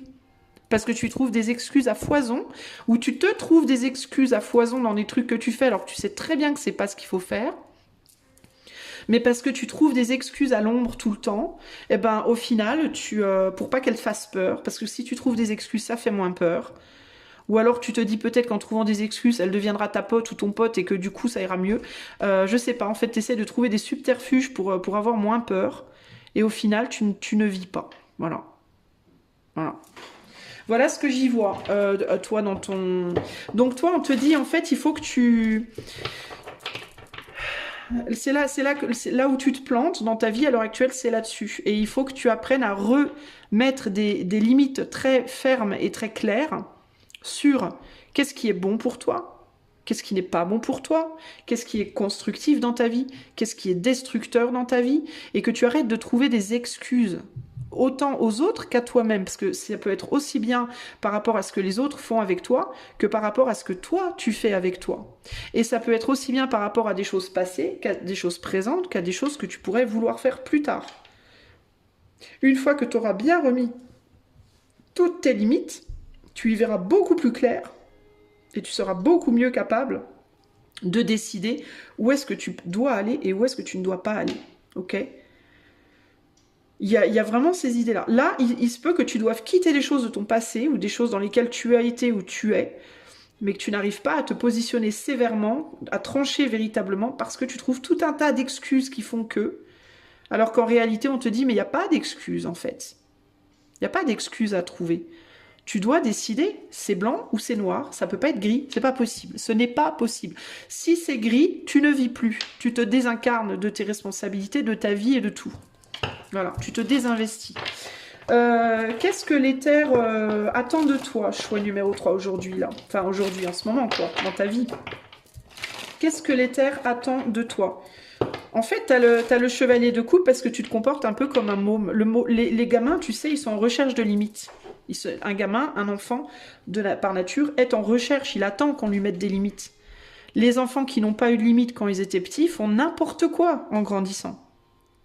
Ils n'ont pas du tout la notion du bien, du mal, du bon, du mauvais. Ils font n'importe quoi. C'est des mômes qui finissent très mal, quoi. Délinquants, en tôle, à faire n'importe quoi, à faire des conneries, à se détruire, à s'auto-détruire, parfois à détruire les autres parce qu'ils n'ont pas eu de limite. C'est précisément ça. Et là, aujourd'hui, toi, tu peux, dans ta vie aujourd'hui, choix 3, agir comme un gamin ou une gamine qui n'a pas de limite. Qui ne sait ni en donner aux autres, ni t'en donner à toi-même. Si tu as des enfants, peut-être que d'ailleurs tu as des difficultés à leur mettre des limites. Par peur, Par peur de quoi? Qu'il te voit comme une vilaine méchante ou comme un vilain méchant, par exemple, tu vois? Dans certains cas, ça peut être que tu en mets trop des limites aussi, que c'est trop sévère, tu vois, je sais pas. Mais dans tous les cas, tu peux être dans un excès de froideur ou dans un excès de chaleur. C'est où tu n'as pas assez de limites ou alors tu as trop de limites.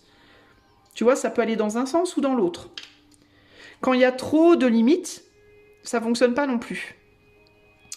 La mayonnaise, tu vois, pour qu'elle, enfin là où la chantilly, pour qu'elle prenne en fait, faut doser, faut pas faire n'importe quoi, faut pas la remuer trop lentement. Si tu la remues trop lentement, elle monte pas. Si tu la remues trop, elle est dure comme de la pierre. Enfin pas comme de la pierre, mais voilà. Une bonne chantilly, une bonne crème fouettée, faut qu'elle soit d'une texture particulière. Si tu la remues trop, elle va être trop dure. Si tu la remues pas assez, elle va être trop molle. Et dans les deux cas, ça le fait pas. Le gâteau, il foire. Rien ne monte. Tu vois, c'est exactement la même chose pour toi. Ou bien tu as trop de limites, ou alors tu n'as pas assez de limites. J'aurais quand même tendance à penser que dans ton cas, c'est peut-être plus un problème de manque de limites, par peur d'être trop dur justement. En mode, je ne préfère ne rien faire que de trop faire ou de mal faire. Tu vois, ça peut vraiment être ça. J'ai tellement peur de mal faire que je préfère ne rien faire du tout. Parce que peut-être la dernière fois j'ai foiré, donc cette fois je ne vais rien faire comme ça. Mais non, en fait, ça va pas aller non plus. Il faut que tu aies un juste milieu, il faut trouver un juste milieu. Et ça peut être aussi dans ta manière de travailler, ta manière de parler, ta manière de tout et. Dans les choses que tu fais de manière générale, tu peux être dans des extrêmes. Ou bien rien du tout, ou bien grave trop. Alors que ce qu'on attend de toi, c'est de la douceur. Tu vois, le chevalier de coupe, il est dans la sincérité, mais il est dans une mesure aussi. Tu vois, d'une certaine manière. Il n'est pas encore dans la maîtrise d'un roi, mais voilà, en tout cas, non, c'est le roi qui est dans la mesure. Le chevalier, il fait un peu n'importe quoi, c'est pour ça qu'il n'est pas roi. Bref, c'est pour ça que t'as choisi la carte du chevalier. Mais ici, il y a vraiment cette idée de c'est où tu fais trop, ou tu fais rien. Et ce qu'on veut de toi, c'est que tu fasses un petit peu. Tu vois, tranquille. Par exemple, tu bois beaucoup trop, ou alors tu bois pas du tout. Ce serait bien que tu boives un petit verre de temps en temps pour te détendre, mais pas trop, pour pas être bourré. Tu as jamais de sexe, ou alors trop de sexe, et peut-être qu'il faudrait que tu aies du sexe de manière très régulière, mais voilà, tranquille. Voilà, gentil, tranquille, cool, une fois de temps en temps, de manière saine, voilà. Peut-être que tu veux trop d'argent ou t'as pas du tout d'argent et qu'on te dit, bah, ce serait bien d'en avoir juste un peu, tu vois, pour être bien. Tu parles trop ou tu parles pas du tout. Tu es trop agressif ou au contraire trop doux. Tu vois, et on te dit, mais en fait, fais-toi un checklist. Comment je suis, comment je parle, comment je sexe, comment je nourris, comment je bois, comment je travaille, voilà. Et tu fais plus ou moins, plus ou trop ou pas assez trop, et tu regardes où est-ce que tu dois aligner l'aiguille, le fouet là, comment plus, moins. Qu'est-ce qu'il faut faire? Et éventuellement communique, ça aide aussi la communication. Et communique pas comme une couillonne ou comme un couillon parce que ça va pas marcher non plus. Mais tu vois, si peut-être t'as bloqué des gens, t'as mis des barrières, tu parles plus du tout, ou au contraire t'envoies des SMS tous les jours alors qu'il faudrait que tu parles de temps en temps, tu vois, un petit message de temps en temps. Pas trop agressif, pas trop gentil non plus, tranquille, tu vois. Voilà, il y a un côté comme ça. Bon bref, qu'est-ce que les terres attendent de toi aujourd'hui, choix 3?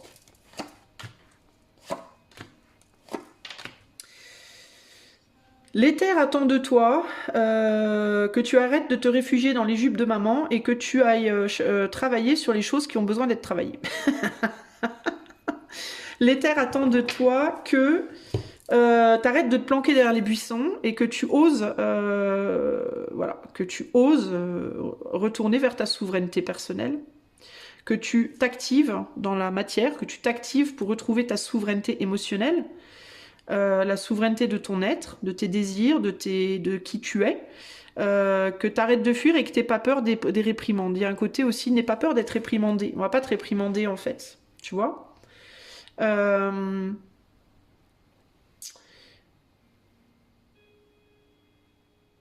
Arrête d'avoir peur des autres aussi, j'entends. Arrête d'avoir peur des gens. Est-ce que tu as peur des gens, toi? Il y a ça aussi. Est-ce que tu as peur des gens? Est-ce que tu as peur que les gens te prennent ta souveraineté? Te bouffent, entre guillemets? Arrête d'avoir peur que les gens te bouffent. Ils vont rien te faire, les gens. Les gens, enfin, si, il y en a qui mangent des gens. Il y a des gens qui mangent des gens, c'est des cannibales. Mais bon, c'est quand même pas. J'ai envie de croire qu'il y en a pas tant que ça. Mais arrête d'avoir peur, en fait, des réprimandes. Que ce soit les réprimandes des gens autour de toi, que ce soit les réprimandes de la vie, que ce soit...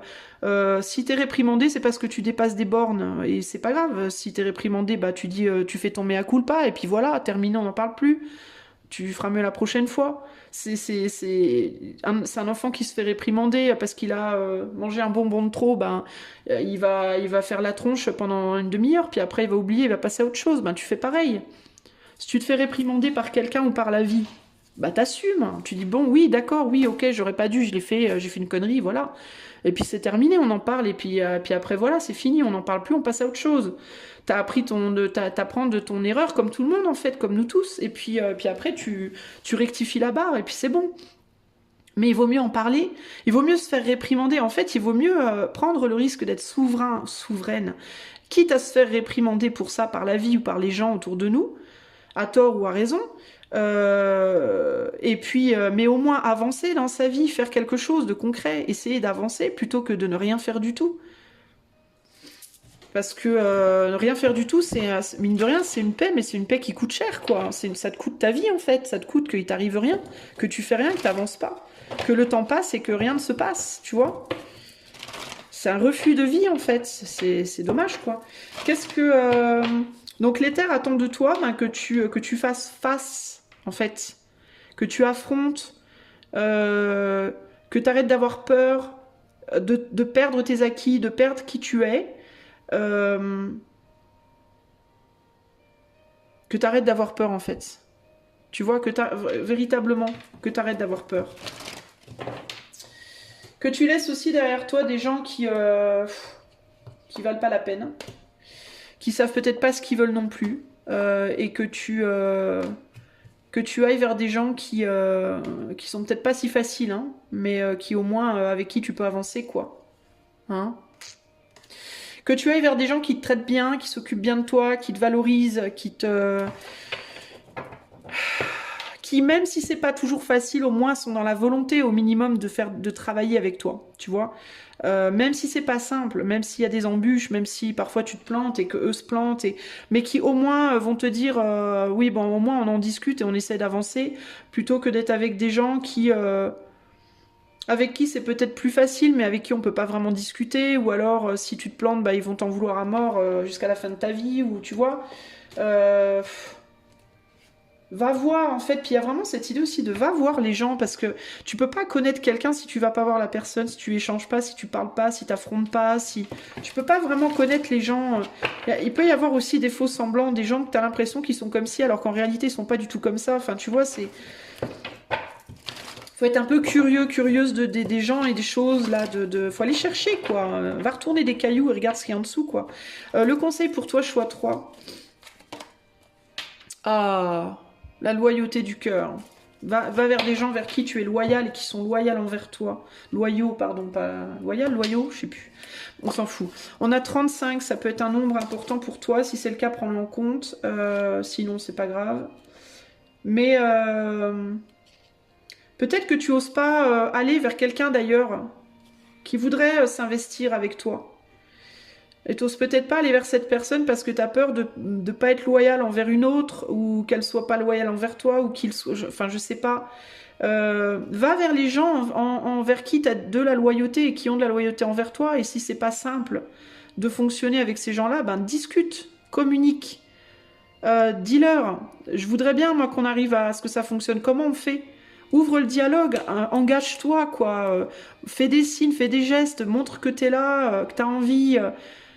Peut-être tu vas te planter, peut-être l'autre personne aussi elle se plantera, on n'en sait rien, mais c'est pas grave, vous apprendrez en fait, ça sert à ça, se planter c'est fait pour apprendre. Alors, qu'est-ce qu'on a ?